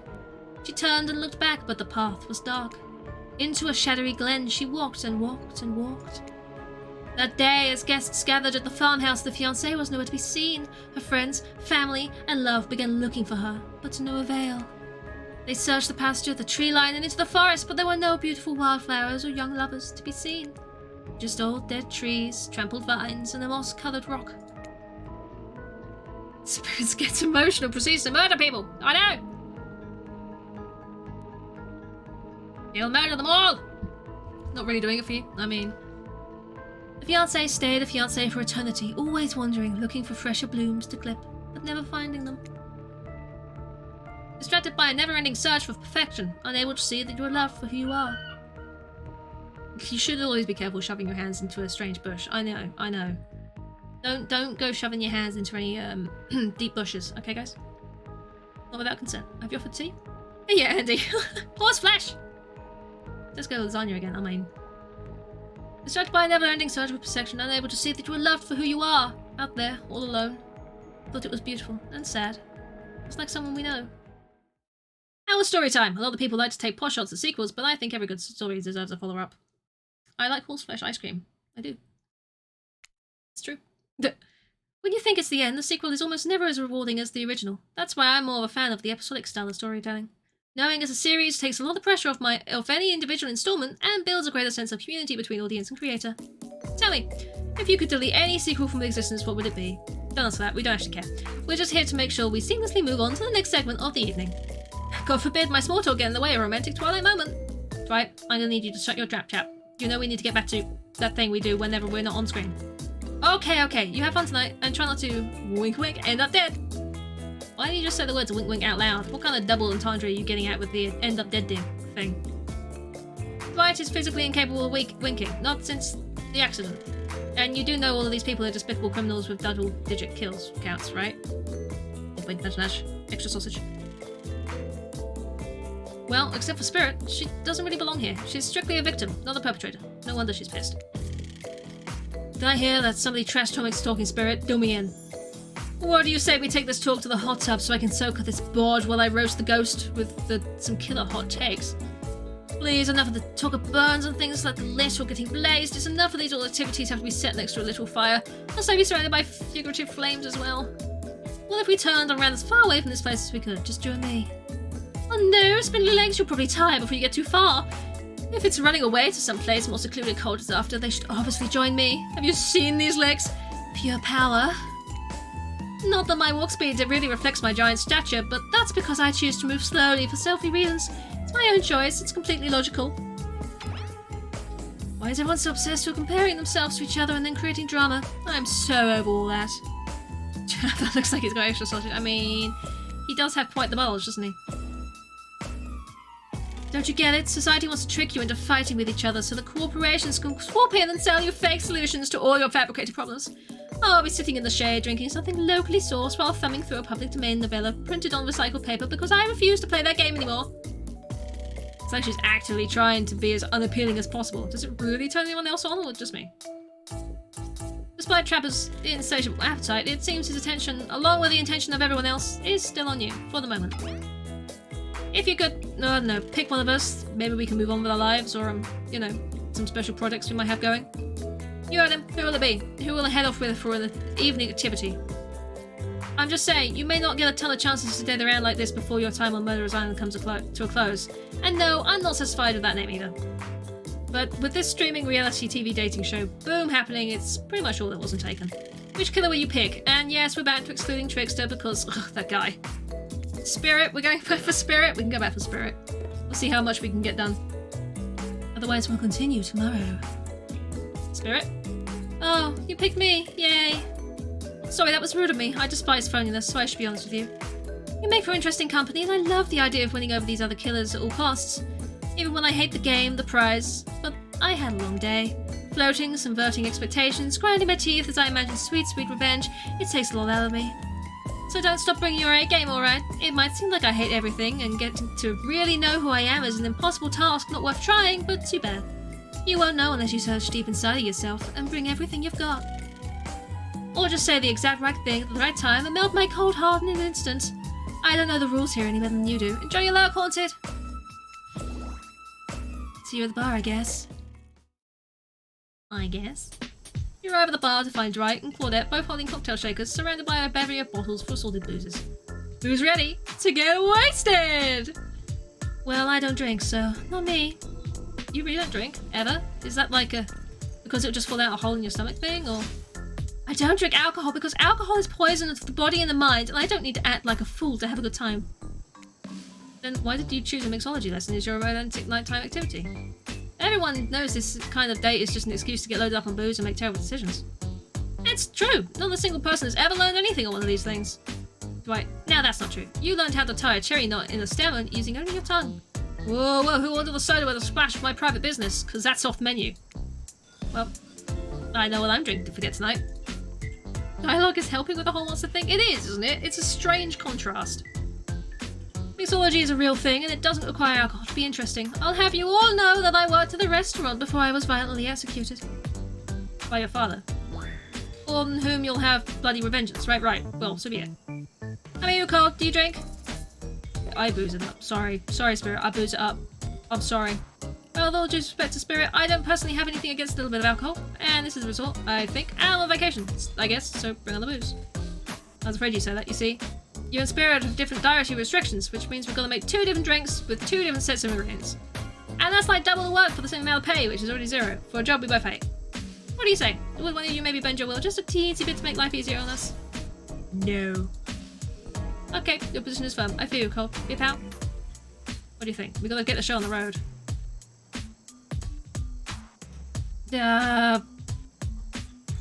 Side booze? What does that mean?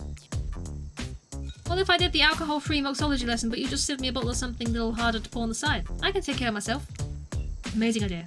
See that, Dwight? What a clever compromise looks like. Not sure what it's about, but Dwight seems a little miffed by it. After a deep sigh and an eye roll, he reaches for an expensive-looking bottle on the top shelf and then sends it gliding down the bar to you. Enjoy! When you pop the top out of the bottle, the odor just about knocks you over. You're pretty sure you see tiny ghosts fly out. I need to find this bottle of signature island Fernet. Developed the recipe myself. changed. Maybe I should have changed. Oh, no? Well, that solves it. This is hell after all. Mixing drinks seems more fun than drinking. This is true. Mixing drinks is a fun time. Take a sip. Notes of melon rind, chicken liver, and mint dental floss. Amazing. Gosh, you two are actually sending me on this whole drinking thing. Sounds like a real joy. Don't worry, there's a lot more to where that came from. Philip Buds, what drink should we make? I don't know. I don't know. How can you save this game? That's my question. I don't know, but we're gonna have to call it there for now. We will come back to this on tomorrow's slot, twinge thing, twingy, what's it thing, Bloody Mary. We'll do Bloody Mary. We'll come back to this. I'll make sure it gets back to this point, and we'll Bloody Mary it up. Dark and stormy. I mean, what are we doing? What are we doing? We'll pick at some point. We will. But that, I'm afraid, is all for this, for the moment. I hope people have enjoyed, and I hope if you're all enjoying the twinging, if you're enjoying being all twingy, then, you know, keep watching, we've got so many amazing streamers going on, over this weekend. It's amazing.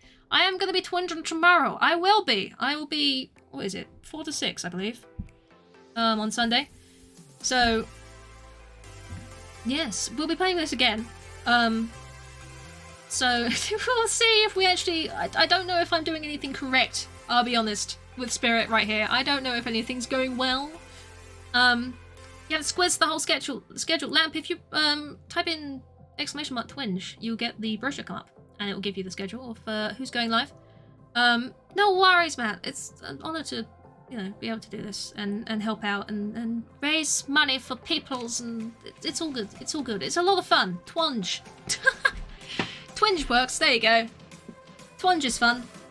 It's the rip-off Twinge Festival, Twinge. You know, they're competing with us. Not nearly as good, though. Not nearly as good, you know. So, you know.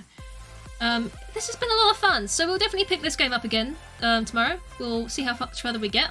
And, yeah, if you haven't already donated and you really want to, then it goes to the streamers taking part, and it goes to Refugee Action.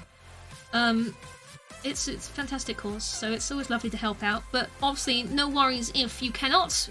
Just simply hanging out and being a part of Twinge and supporting all of the streamers involved it's more than enough. It's more than enough for us all. Twinge is your enemy. You obviously need to stab Twinge with a katana. Is that, you know, you'd punch any Twinge, so I know. Twinge is a pound shop alternative, cheaper in every way. Not good. It's not good. It's not great. So, thank you guys for hanging out. I very much appreciate it. I hope to see you here again tomorrow from 4 to 6, I believe. If I'm saying the correct things, I'm pretty sure I am. But you never know. Yeah, that's it. That's all from me for today. Thank you very much for all of the follows today. It's very much appreciated. It means a lot. It's fantastic that you're happy to support all of the streamers taking part. It's been good times. So we're going across. It's still a little early. It is a tiny weeny bit early. It's only a couple minutes early. Yes, Hallie, thank you very much. How you doing? So I mean, you know, what do you think of this goddamn game? Huh? Do you think it's great? It's certainly something. It's I like it. I like it breaking the fourth wall. I like it. It's got a bit of humor. I won't lie. But it's 6 a.m. early. Trem, 6 a.m. for you. Who did you, Karen? You've missed it. I'll be back tomorrow with some more though, and we'll continue. We're starting down dating Spirit. For whether that's good or bad, I don't know, but we are. That's what we're doing. It's great. You know what more would you want? What more could you possibly want out of life? I don't know. What else would you want aside from a floaty, disembodied, chopped up woman with glass stuck in her legs? It sounds great, doesn't it? We'll continue dating her tomorrow, and we'll see if we can get to the sexy times or if I keep fucking it up. I have no idea. I have absolutely no idea. I don't know how to save it either, so I may be playing through it all again. I don't know. We'll see. But thank you very much for hanging out, guys. That's all for now.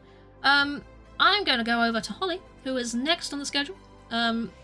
So, you know, go say hi to her. She's awesome. She's a wonderful, wonderful being. And you know, keep supporting Twinge, keep being awesome, and just enjoy your life and be good to yourselves. And I will see you hopefully tomorrow for some more dating goodness. So please do join the raid.